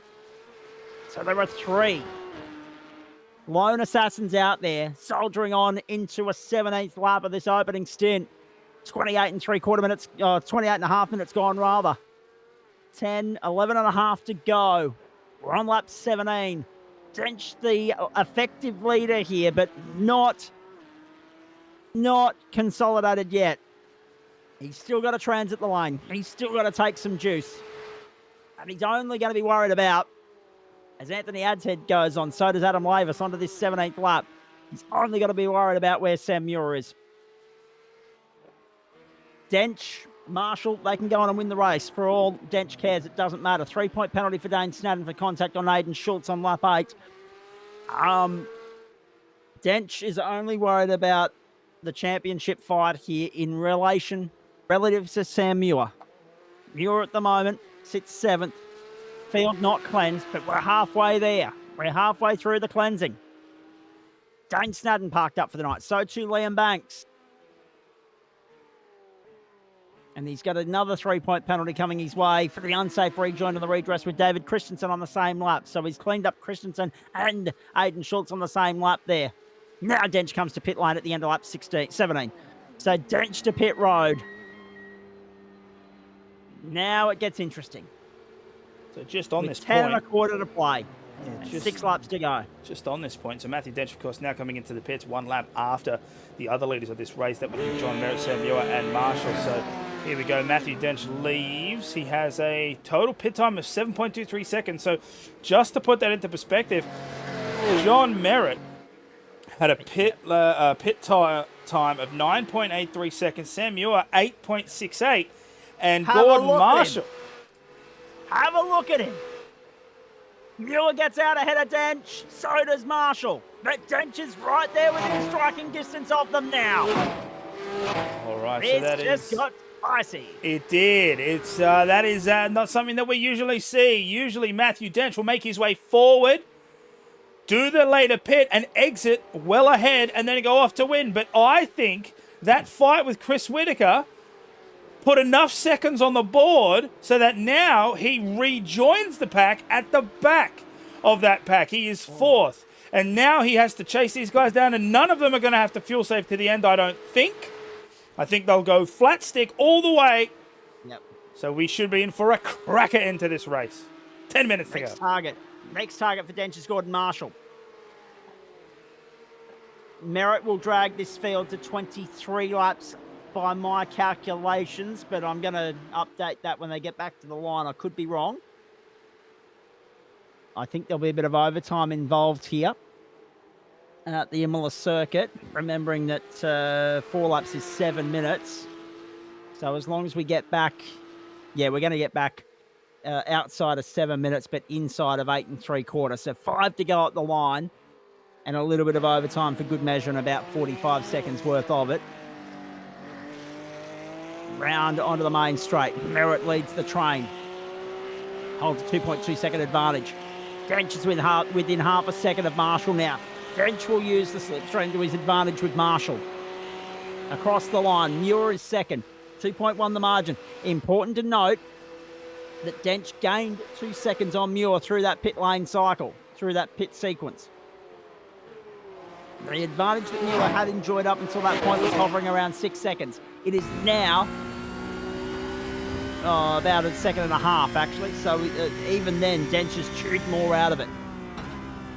So once Dench makes light work of Gordon Marshall here, and it's a matter of if not when, when not if I should say, once Dench finds a way past Marshall, and that's the key. The sooner he can do that, the sooner he can get out in pursuit of Muir. Doesn't have to worry about Merritt. I mean, if he can win it on Merritt, Dench, he absolutely would. But I think Merritt's just a bridge too far at the moment. He's got to worry about Marshall, then Muir. Oh, take a look at the back marker as well. So that's Paul Wilson in P19. Yeah, that's a spanner in the works. But neither one of them needed. Off goes Schroeder and Fitzpatrick. They're both back on, though. So they've scraped the grass or dirt somewhere. Schroeder now off the road again, a second time. Lap 16 was the pit stop lap for Merritt, Muir and Marshall. 3 M's, 1, 2 and 3. Dench in 4th, Whitaker 5th, Turner green. Jackson Riddell. And then Schmidtke the best of the open split in 10th. Lavis has worked his way through strategically to 11th and second in class. That will be championship defining for Adam Lavis in the absence of Joe Baldwin tonight. And Taylor the walking wounded beyond that. So many retirements here. We're riding with Marshall. We're looking at Dench. Can he find a way by? And remembering that Marshall's only 1 second away from Muir now. So both of these two are working together to catch Muir. 1.1 the margin there, 4 laps to go at the Imola circuit. You're watching Thursday Night Motorsport on the platforms of the Gentleman Sim Racing Club. The heroics not as Herculean as they were last week for Danchi, but still mightily impressive all the same. From the rear of the grid to 4th and on the cusp of the podium. Oh. The top 3. Dives down the inside of Marshall. Goes to 3rd. 1.2 the deficit to Muir. This is well and truly on now. Muir's dropped off Merritt. Merritt's extended his advantage out to 2.9, but now Muir needs to be mindful that very shortly in his rear view mirror it's going to be full of car number 1 in a championship defining moment. And Muir needs to avoid tripping up here. He needs to get home cleanly in one piece. He needs to still be in the fight here when we get to the island next Thursday night. So far, so good. It's been a clean and smooth run. More than we can say for Fuji last week. It's on, Daniel. It's on. It definitely is, and I'm just having a look here. So Oh, boy. Sam Muir did not. So Sam Muir did not race round 3 or 4, and Matthew Dench did not race round 2 or 7. So they both have 2 rounds missing. Matthew Dench, of course, was 429. Sam Muir 390.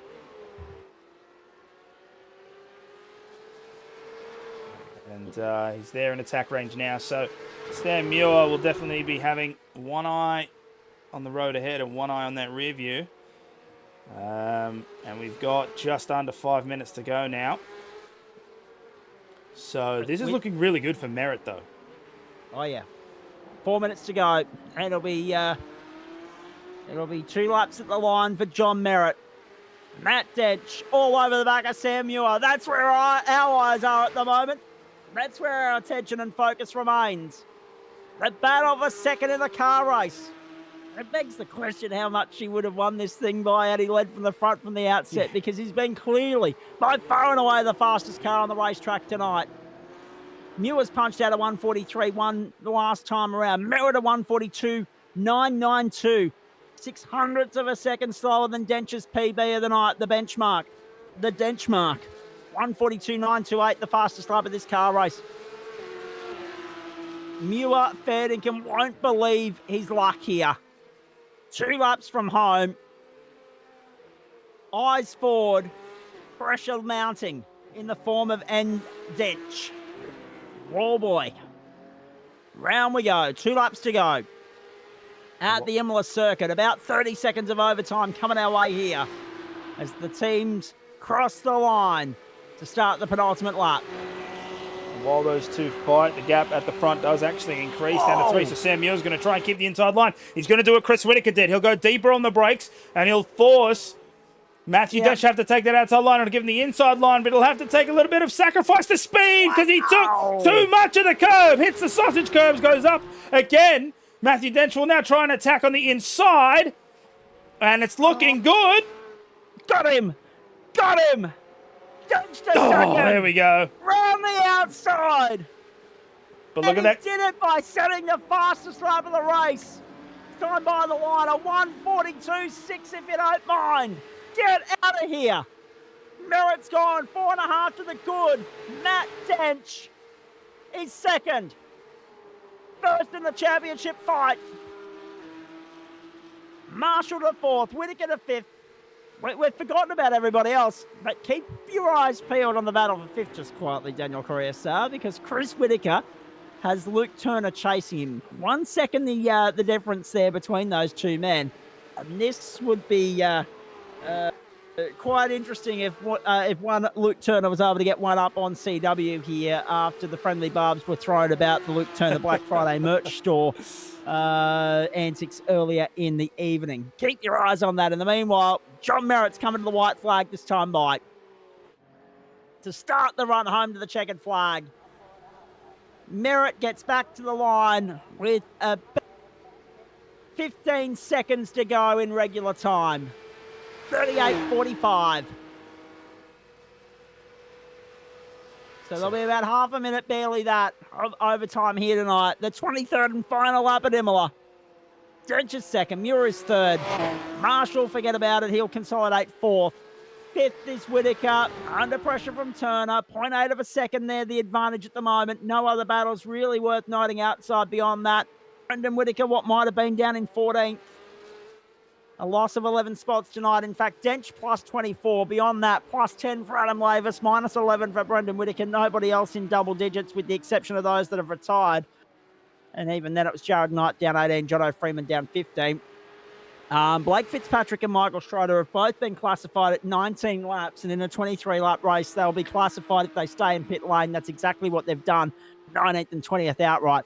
So we're going to have 20 finishes here at the Imola circuit, or 20 cars classified at the checkered flag. And at the forefront of it all, John Merritt, hot lap, has led from the front. He'll be completely and utterly aware of the antics going on behind him and Dench getting up to all sorts of mischief. And he won't care, because even though we didn't see him on the grid for Formula V earlier in the evening.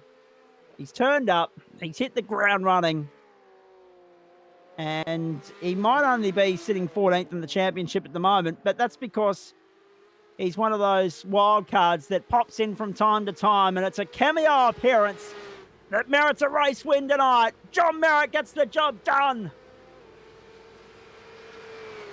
at the Imola circuit in Emilia-Romagna. Dench second, Muir third. It wasn't even close in the end, 2.2 seconds. And another fastest lap to finish it off, 1:42.544. Just to add insult to injury. Gordon Marshall, Chris Whitaker held off Luke Turner. Russ Green came home in 7th, I should say. Jake Jackson, Glenn Riddell. And then Matt Schmidtke will be the winner of the open split tonight. And the winner of the championship in the open split, if I've got my numbers right, will be that man right there in 11th. Second home in the open split tonight. And it'll be enough to go to Phillip Island with an unassailable advantage. Well done, Adam Lavis. Congratulations. About time he enjoyed some success, that bloke. For everything he does, the Hall of Famer in this club, for everything he does, our life member, it's nice to see him rewarded with the championship on a broadcast for a change. Sam Chapman joins us. A fair bit to pick apart from race control for you blokes tonight. Not too much in the way of incidents at the pointy end of town, but plenty throughout the pack. Yeah, a few throughout the pack. Wasn't too many. I think I recorded 5 in total, but that one that Paul Wilson got caught up in and got spun around. There was sort of a couple of penalties handed out there for Jenna Freeman for the contact, and then Rob for accelerating through the incident and causing a little bit of extra contact. So, you know, that lack of caution under yellows, which are pretty hot on at the moment. Then Dane Snadden sort of got himself into a couple as well, just with a bit of contact with Aidan Schultz, which was quite difficult. It was sort of on a bit of a straight that curves a little bit, and they took slightly different lines. That was probably slightly more on Dane. And then his rejoin probably left a little bit too. Be desired, no contact from it, but David Christensen had to slow down quite a bit to avoid contact. And then there was a big one with Michael Schroeder and Blake Fitzpatrick towards the end there that Blake effectively should have pulled out of, trying to overtake sort of on the outside of that corner due to sort of an overspeed, but there really wasn't space there, so that ended up being 10-point penalty. All right, copy that, well done. And Dave Dench makes a very good point right here and now. They will probably have to make Denchy drive on 3 wheels rather than 4, or maybe put him on a motorcycle, I don't know, or a unicycle. Just do something to hamstring the bloke, because it just seems as though there's nothing we are capable of doing here to peg him back. And even when the challenge is issued from someone outside the club, as in Dave, or someone in the Dench stable, he answers it and does it relatively easily. It's quite astonishing. Chapo, I want you to weigh in on this because it was a fairly contentious talking point throughout the course of the night. Rob Hill raised the point. Do we frown upon those who take the challenge of starting from the rear of the grid? Daniel and I have discussed this ad nauseum throughout the course of the evening. There'll be 6 of one and half dozen of the other, people on either side of the fence here. I'm all for it in the sense that it is Matt Dench. He went out and set a qualifying time, so he played by the rules there. And at the end of the day, he's got to do something to challenge himself, let alone us challenge him, and let alone give everybody else a chance.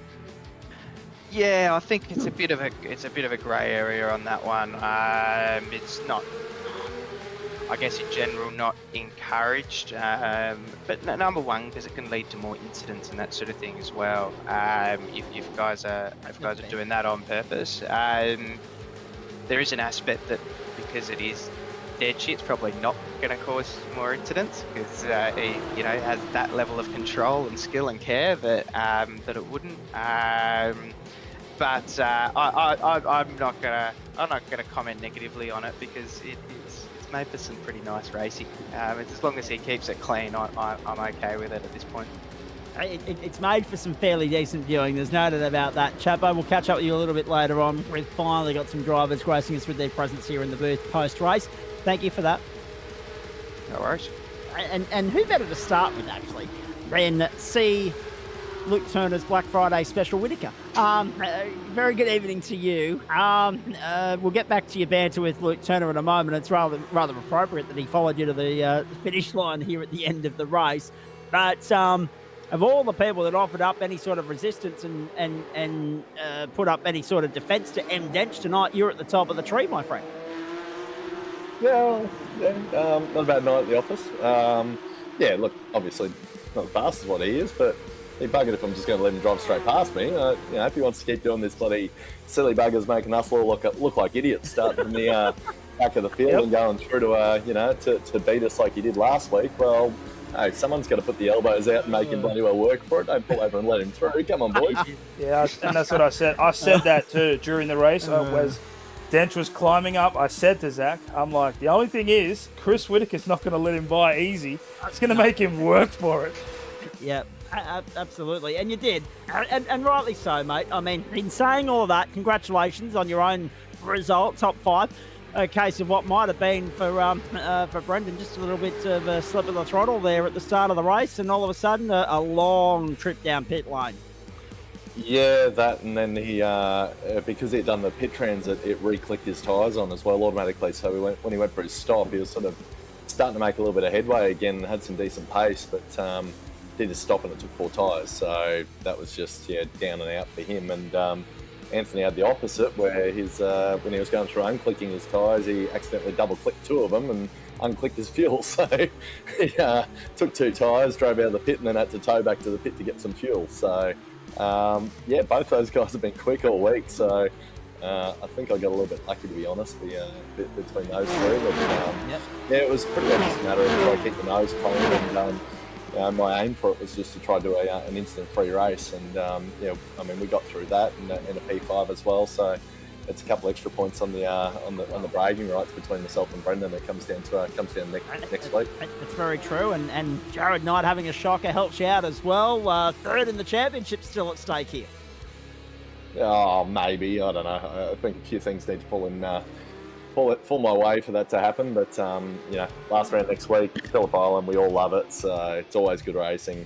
Looking forward to it. But just I'm still not there in these things. That's for damn sure. It's no production car or TCR car or anything like that. But we just go out there and do what we can do. But in between times, obviously with the win over one Luke Turner there, there's a secondary promo code that's just getting uploaded at the moment, so using promo code 35BEACHER for 35% off as well. And no right of reply from Trent Lavis offered at the moment, tuning into the Beanley RSL either. Although he did throw some friendly fire in the direction of Brendan after the jump start, I might add. So he was having a crack at both Whittakers tonight. Now, in saying that, CW, let's just talk about the fact that you mentioned you had a 0 incident race. How close were you to getting a 1X? Because it didn't look like there was terribly much between the door panels of both you and Matt Dench there at one point. I think we got 3 0Xs in that process, so... Exactly my point. I think the answer to that is bloody close, but it is what it is, mate. We're as I say, nothing like putting an elbow or 2 out. He's always going to come through, but as I say, you got to make it a little bit difficult for him. That's the I was going to say bloody close is the only word that you can get away with at this time of the evening. Give it about 3/4 of an hour and you'll be okay. In saying all of that, your thoughts on PI next week? A triple treat to finish the season. At least it's a circuit that you're familiar with. Yeah, I mean, it's a circuit I'm familiar with, but it's a circuit that everyone's familiar with. So there's really no advantages as such around there. I mean, there's one bloke who's got an advantage, but that's just because he's too bloody good. So, maybe he should just not rock up next week and give. Maybe if he start from pit lane, there's an idea. There we go. A little bit further back again. So I'll throw that one out there for you. No. I think the challenges are done with now because he needs to focus on the championship next week in relation to Sam Muir because he's not home yet. Have a look at this. 1, 2, 3 0Xs all in that. No. That was the next one. Oh, the next part. That was the next part. Oh, jeez. Here it is. Have a look at this again. Wrong lap again. Yeah, this one. This one. So Whittaker to the inside, Dench to the outside. Watch this. Just how close do you like it on a Thursday night? Oh, I think it was the lap before. centimetre perfect. Look at this. Look at that. That's There one it is. tap there. Oh, that's lucky to be 0. That was a little bit harder than what I felt, that's for sure. That is brilliant. Magnificent. Hey, CW, when we talk about Phillip Island, and this is the reason why I think Dench is done with the challenges right now, because remember there's an invert top 10 there after race 1, so you don't want him to finish 10th and then be gifted pole position, because then that's just defeating the purpose of the exercise. So I think the challenges are done with. However, nice try. How was it having Luke Turner breathing down your neck in the closing stages, please? Yeah, I thought I sort of had him covered, and then in a matter of 2 laps, I looked down again, and I think he pulled a second out of me. I didn't know where that came from, and the times I was doing were basically all I had to throw at it, so they were pretty well on par with what my PBs were during the week until, quali, I knocked a couple of tenths off the PB, but still a second off where you need to be on pole.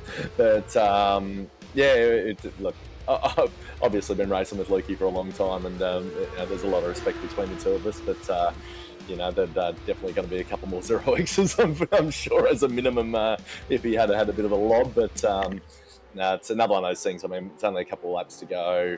I think from a points perspective, when you're down in sort of 5th, 6th area, the instant pre-race, I think, is worth more than dropping a spot. So, I don't know. He wouldn't have done anything silly anyway, knowing that sort of, we're playing championship and he's playing cameo. But, it's always good to have a good little dice with Luke. And as for your real-world exploits, how did the last weekend go at the racetrack that now looks like a racetrack? Racetrack with facilities. It's fantastic, isn't it? Isn't it? What a civilised concept for the allegedly Sunshine State. Yeah, exactly. Sunshine State, bloody hell! It was Sunshine State over the weekend, right? It was about as hot as you get on a day out at Ipswich, mate, or a weekend out at Ipswich, anyway. But mixed results. I mean, good to get back out in the Zen as always after 6 months off waiting for this bloody motor. But it's a couple of little electrical gremlins, and did a stub axle on Friday practice. Only did 5 laps there, and then we ended up doing the tail shaft in the race on Sunday morning as well. So back to the drawing board, and we'll be for all up ready for 2024. But Brendan had the race of his career, the race of his life. It was fantastic on Sunday afternoon, literally driving down to canvas on the left rear of the Cup car that he was in, and unfortunately got pipped with 2 laps to go, so they picked up second. But that's 3 wins, 3 enduro wins and a second place. That's that rounded up the championship for them. So, which was cool. But awesome racing out there over the weekend. It's actually a really, really good event. Anyone who hasn't been out to it, I'm going next year regardless whether we're racing or not. We camped at the track, free camping included with it. Facilities are fantastic out there now. It's plenty of room around the track, obviously. Pick your spot. We'll take the families out next time, throw the bikes in the back, and kids can go for a skid on the track at night. It's it was a really, really good event, really well run. Couple of things that could be improved, but there's always room for improvement. But compared to any other event that we've had out there of late, or a circuit that may or may not be based at Womba, it was fantastic. It may or may not be. Hedge your bets on that one, ladies and gentlemen. I was going to say, it's amazing what happens when you clear out the clown car, CW. And now that certain people who shall remain nameless are no longer part of the framework out there, it's good to see that things have improved greatly. Well done, mate. Thank you. And also, while I'm thinking of it, the Queensland Pod Sports crew have announced that they're holding a end-of-season presentation early next year, I believe, somewhere in Brisbane. So I'm sure you'll enjoy that. And on the subject of the category, I did see a proud dad moment for Jerry Murphy over the course of the weekend, with young Jed doing good things as well. So well done to him. CW, well done. Thank you. When else are we going to see you in the server next week, please? No, that'll be about it, mate. And then head down, bum up, and finish the year of workout, mate. It's going absolutely spastic at the moment, which is a good problem to have. But it'll be just a matter of a couple of practice sessions and get into do PI, and then we'll park the sim up for a few weeks and work out what we're where we're headed next year. Work. Yeah, I can't wait to hang up the microphone at the end of next week, end of next Saturday morning, and be done with it for about 6 weeks. Good on you, CW. Thank you. Cheers, bud. See you around. Enjoy. We'll let him out of here early because, like most people who live up in this part of the world, they think that going to bed at family-friendly times is actually the way to live your life. Anyway, it doesn't matter. It is bedtime, mate. 9 o'clock. I'm just about out. 112 years behind and an hour to top it off as well. Quite lovely. The alleged Sunshine State. Thank you, CW. And I say allegedly because it absolutely tipped down here on Monday and Tuesday, quite frankly, and we needed it too. John Merritt joins us, so to Matt Dench, both from Progressive Civilizations. So we'll get stuck into this post-race chat with them at 10:01 Eastern Daylight Time. Nice to have you along for the ride wherever you're tuning in. Platforms of the Gentleman Sim Racing Club across Facebook, Twitch and YouTube. Thursday night motorsport final 40-minute race for the campaign for the Spreyton Siders Porsches in the books now. And we get ready for the 3-heat Super Sprint triple header next Thursday night from Phillip Island. A hot lap, I'm going to start with you. Well-controlled race. Followed Gordon Marshall through just nicely there for about 14 laps and then decided, nope, I've had enough of this. I want to lead from the front. Yeah, I thought it was time, Zach. So, thanks to Gordon, sort of just sat there and saved a little bit of fuel, which is always handy because I'm not so friendly on the right pedal. And it worked to your advantage, mate, because you were able to get into pit lane and get out again and hold the race lead. It wasn't an easy race by any stretch of the imagination, but once you came out of the pit lane with a couple of seconds to the good on the rest of the pack, including the chasing pursuers of Matt Dench and Sam Muir, all you had to do was stay consistent and you had them covered. Oh, I think Mr. Dench only needed 5 more minutes. He certainly had some good pace there at the end, and I know my tyres were a little bit shot, but difficult track in these, and there's certainly an art form to driving them for sure. And from a personal perspective, mate, it must be nice to, rock in for the odd cameo appearance, as I put it, and pocket a race win. By no means an easy one because, as you say, Gordon Ramsay had good pace tonight. Gordon Marshall, who was listed as Ramsay on the server a couple of weeks ago. I don't know if there's any truth to that or not. But he had good pace. You had good pace. It was just the way in which you went about it, strategically speaking, that was to your advantage here tonight. You had Sam Muir covered, and if Denchi didn't start at the rear of the field, set himself his own challenge, I think it's fair to say that everybody would have been racing for the minors, yeah? Yeah, hats off. He's got extreme pace. I think he needs to join the Super Cups or run the 991s when he comes and visits the GSRC in future. Now, there's an idea. Put him in the 991 against all the 992s. I like that. That might be challenge number 3 next week. Well thought, John. You must have been disappointed to miss Formula V, but good to see Cito flying the flag there for the Pulse boys, and also Tony Baker as well. All in all, a good night out for the stable. Yeah, no, I think everyone had some fun and laughs. So I think Tony might be closing in on the table in the Open in the Porsches. So mate, shame to miss the V's, but they're always great fun. What's next for you, mate? Obviously, Monday night, we're looking forward to that. Everyone loves the run around Bathurst, and then a chance to go around Phillip Island in both the V's and the Porsches next Thursday night. Yeah, hopefully should be good next week. So, mate, I'll be doing everything I can to make Bathurst and for Monday night, and we'll see if we can't make a couple of cameos through the week. I was going to say it's been a busy week for you with the GT1 as well. Imola circuit. I mean, as you say, there's an art form to driving these cars. What about this circuit? Is it one that suits you? Oh, mate, I really enjoy the track. I don't know that it's everyone's favourite, but it's probably just the adaptation of the Porsche. There's certainly a bit of an art and a specific driving style to the car. So, unless you have that 20 plus minutes, I think is a bit of a warm up.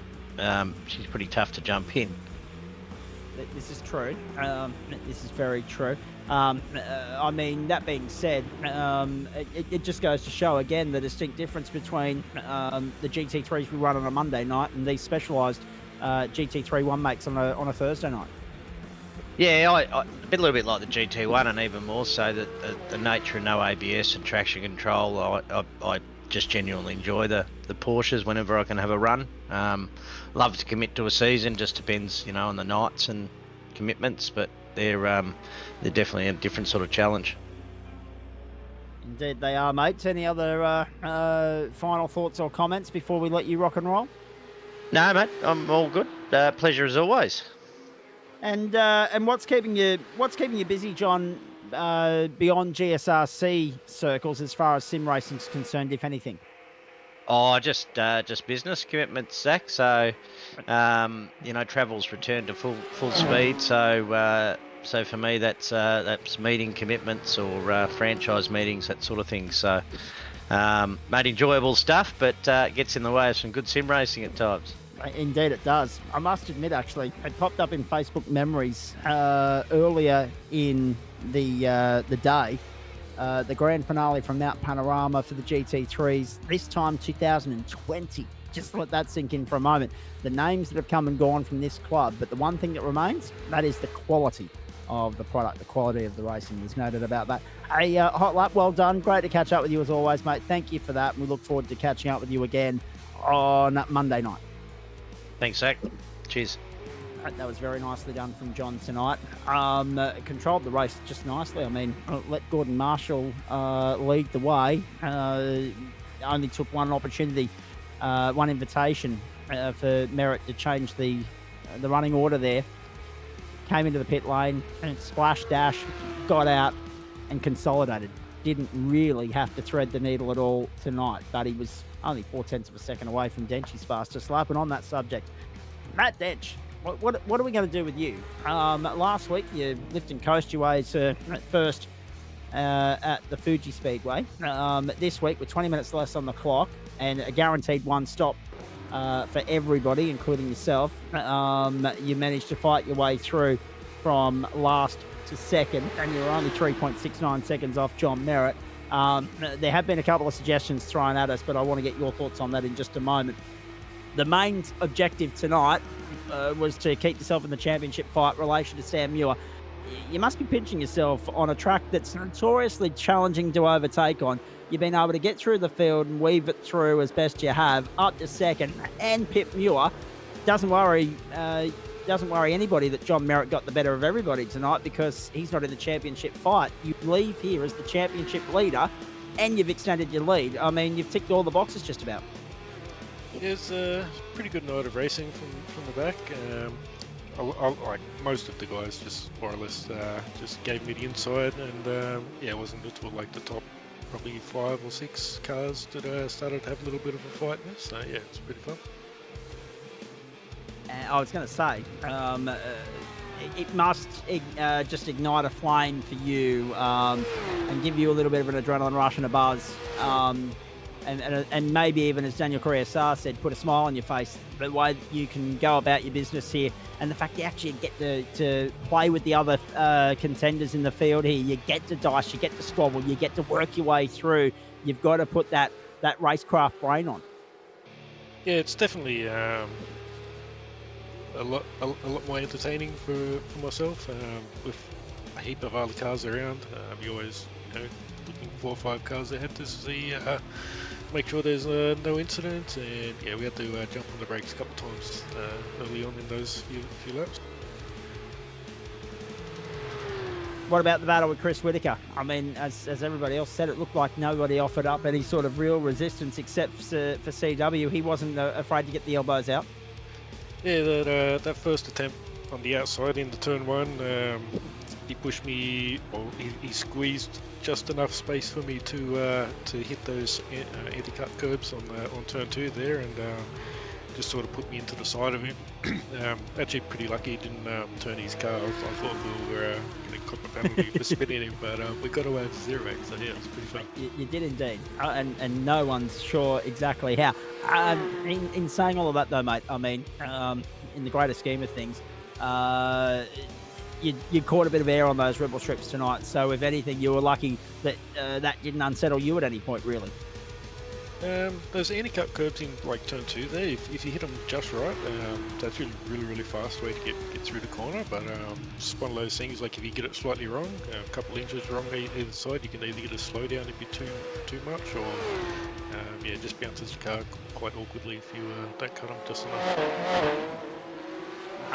Where does that rate among your drives this season? I mean, it's going to be hard to top Fuji for obvious reasons, but for the fact that you had less time, you had just as many cars to overtake, less overtaking opportunities, legitimate overtaking opportunities than Fuji. Where does that rate as far as your season of performances is concerned? I'd probably rate this one better than Fuji. Like I couldn't fuel save, I had to push the whole time. Yep. Yeah, so it was a lot of flat out driving. It wasn't any like cheesy fuel saving to skip a pit stop, you know. So. Well, yeah, there was no fuel stop to skip, but in saying that, you were still the quickest through the pit lane. So I got no idea what the tricks of the trade are. So there have been a couple of challenges issued now. Merritt reckons you need to jump in the 991 and ditch the 992 and see if you can beat everybody in that with them running the 992. Dave has suggested that we take a wheel off you and see how you go on 3 wheels. Maybe we need to get iRacing to put a motorcycle in the server. I don't know. I don't know what we can throw at you now by way of challenges that you can't conquer. I'm not too sure about the other Cup car. Like it's really fast in a straight line, so depending on the track, it might actually be better. I don't know. All right, interesting. Well, there's the challenge. Go and test both at Phillip Island and come back to us with an answer. In saying that, okay, so last week you did tease that you were going to do this again, and just to set yourself a challenge. There's been a lot made of the legitimacy of it, whether you're taking the piss, whether or not it's within the spirit of the club, so to speak. But as far as you were concerned tonight, what was the main objective here, knowing that Sam Muir was still within striking distance as far as the championship was concerned? Well, at the start of the season, I said I wasn't going to turn up for exactly. all the rounds, and you're going to give the number 1 to another driver. So I'm not convinced anymore, Denchi. Sam was really close, so yeah, like Fuji would just start at the back with the whole intention of letting Sam win, and he had that little mishap, and then we're like, all right, well, we gained a few points, we'll just do it again this next round, and let Sam gain some points, and just took a few more off him. So. Just utterly ridiculous, utterly dominant from you this season. So, as you said, you weren't going to turn up all season. You may as well have, because you've done exactly the same as you did in GT4 a couple of seasons back. Taken 2, drop rounds. GT4 was different because you joined late. The first 2 drop rounds became that by default because you weren't intentionally entered in the series. You entered in round 3. You won the championship with, I think it was 8 straight wins on the trot. Now, the Porsche's a little bit different. You've been hit and miss. You've deliberately sat out 2 rounds. You've only been here for 7. You lead the championship next week. It all hinges on Phillip Island. Is title number 8 on its way to the Dench household for the Porsches as well as GT3? Because we're pretty convinced that you've got GT3 wrapped up. You've just got to tick a couple of boxes at Mount Panorama. But Phillip Island, 3-race format, championship still very much alive and hanging by a thread. What are your thoughts? I think at this point, like we've tried to sort of push the championship away, but it's still very much there. So maybe we just go out in round 10 and just grab it and then just park the car up and leave it there, I think. And this is your legacy, isn't it? I mean, it's going to be 8 championships in 2 different GT3 cars. It's going to be 2 calendar years on the trot, and it's going to be everything else that you've achieved along the way. I mean, I think there's a GT1 championship in there as well as a GT4, and I'm sure I've missed something. I've left something out along the way. but it's quite extraordinary that we're sitting here on the cusp of grand final week talking about you racking up 8 consecutive titles in both of those championships. We didn't think we'd be talking about it in the Porsches. You've lured us into a trap there that we've got to get ourselves out of and say, look, we retract that statement we made at the start of the year. It is quite extraordinary. Daniel, have you got anything for Denchi? No, mate. An exemplary race as always. I'll ask you this actually. What do you think? I'll phrase it a different way. Do you think that fight with Chris is what stopped you from being able to make up the time to grab the win? No, I think might have been lap 1 or 2. There was a pretty big crash where I had to really slam on the brakes and basically stop the car. So good 3-4 seconds lost just there. But yeah, like if you can get through the field without getting held up, definitely helps. So like we lost a bunch of time early on. So, but yeah, like the fight with Chris, I maybe lost like a second or 2 there. So. Probably still not enough to get you all the way up there, but yeah, it's still good. And that's what it all comes down to, 3 or 4 seconds. And all you need is one incident through at any point in that 40 minutes, and it all goes up in smoke. The whole mission. Now, on that subject, Denchi, how lucky have you been to have the success that you've had, knowing that you had to hit all your markers here, deliberately sitting out 2 rounds. Just one thing going slightly awry, and we could be talking a completely different narrative going into next week, mate. Well, we know I have a bit of bad luck with those reverse grids, so I'm trying to give the championship away. And there's 25 other cars ahead of me that could make that happen, but managed to pick our way through. So.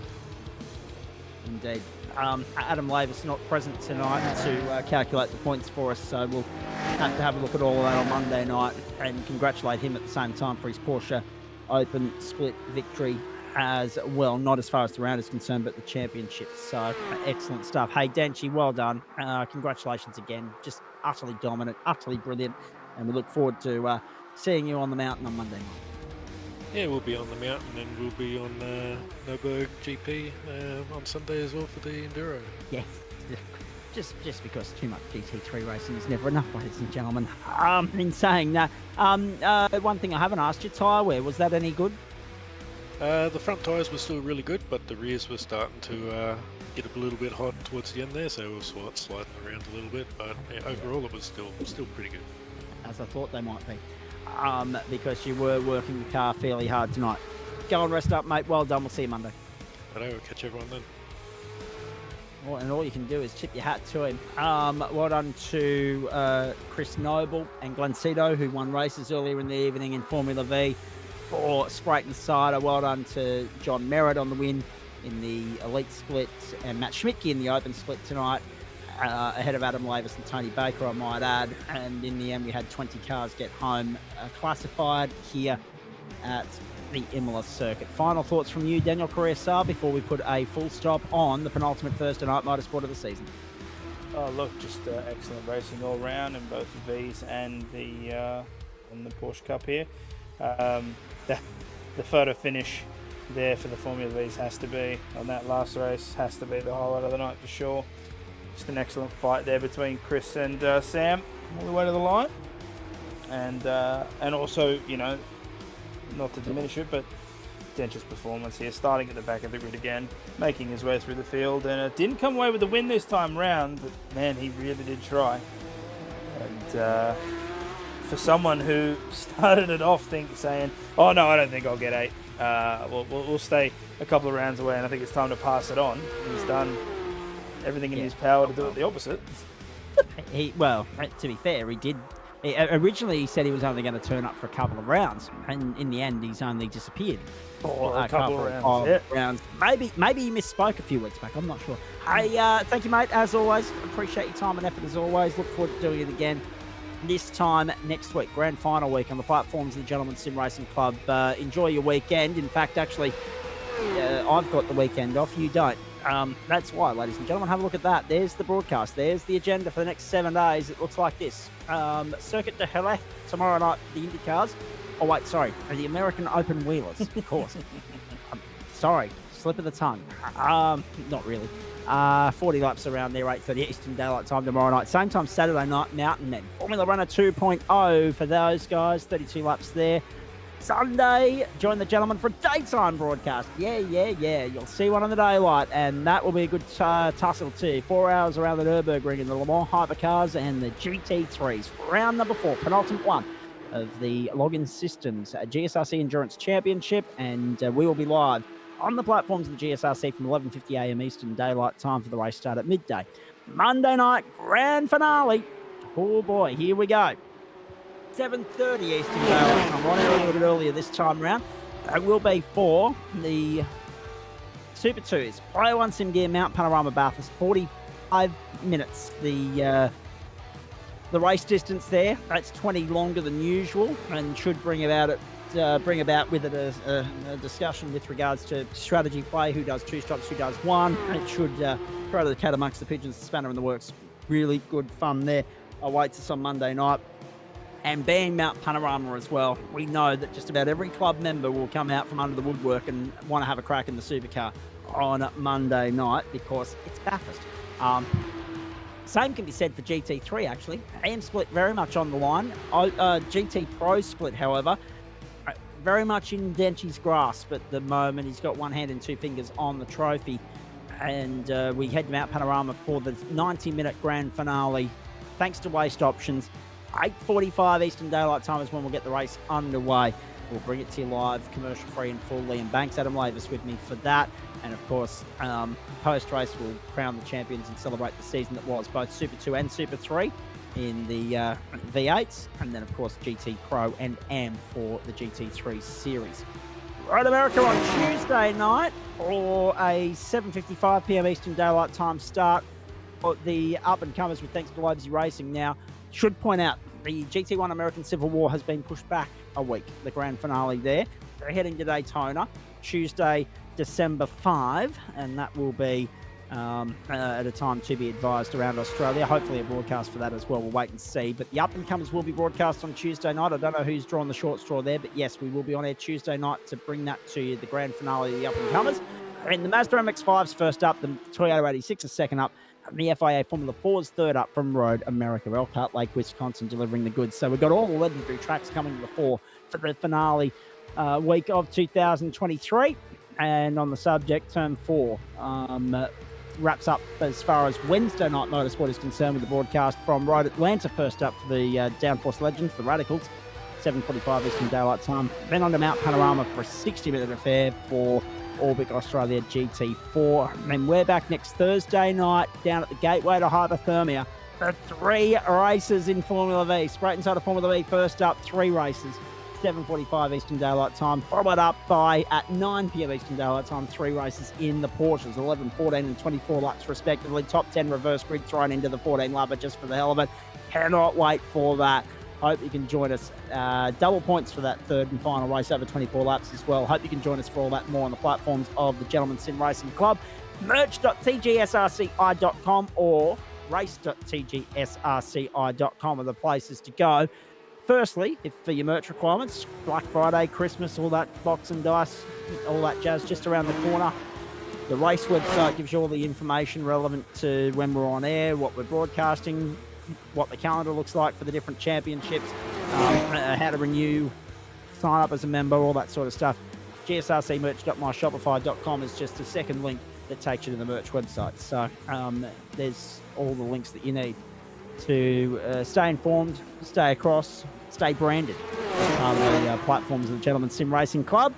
And, of course, support the club that supports you and support the sponsors that support you as well.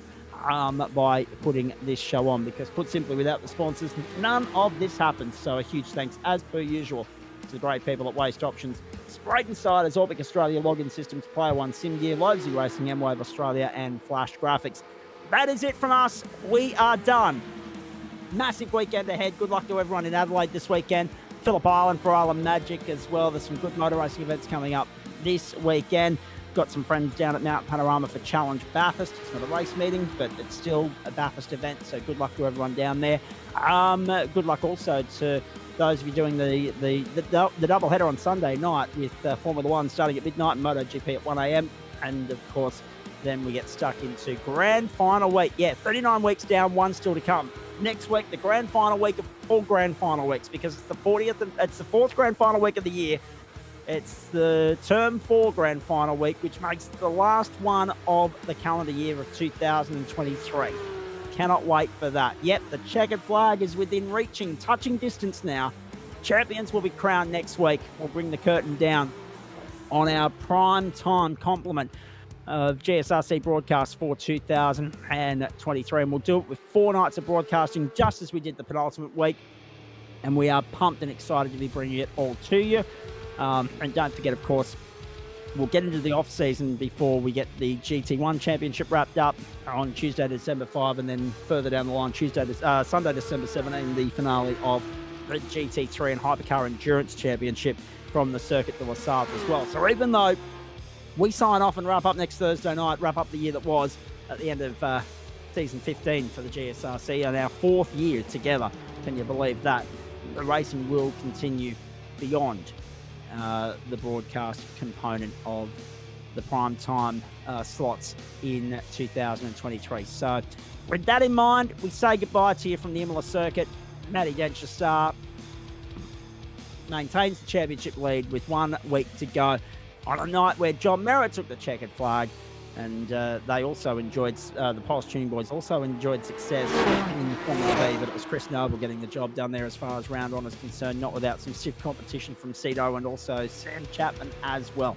On behalf of the entire GSRC broadcast commentary and production team here, I'm Zach Caban. On behalf of Daniel Carrier and the crew, we wish you all the best for the weekend. Hope you can join the boys on Sunday from just before midday Eastern Daylight Time, the final round of November, well, the final GSRC endurance round of the regular season, remembering, of course, that they go into the off-season before they wrap their championship up. That's Sunday. It's the Nürburgring. It's 4 hours. That's our next broadcast assignment. 39 weeks down, 1 to go.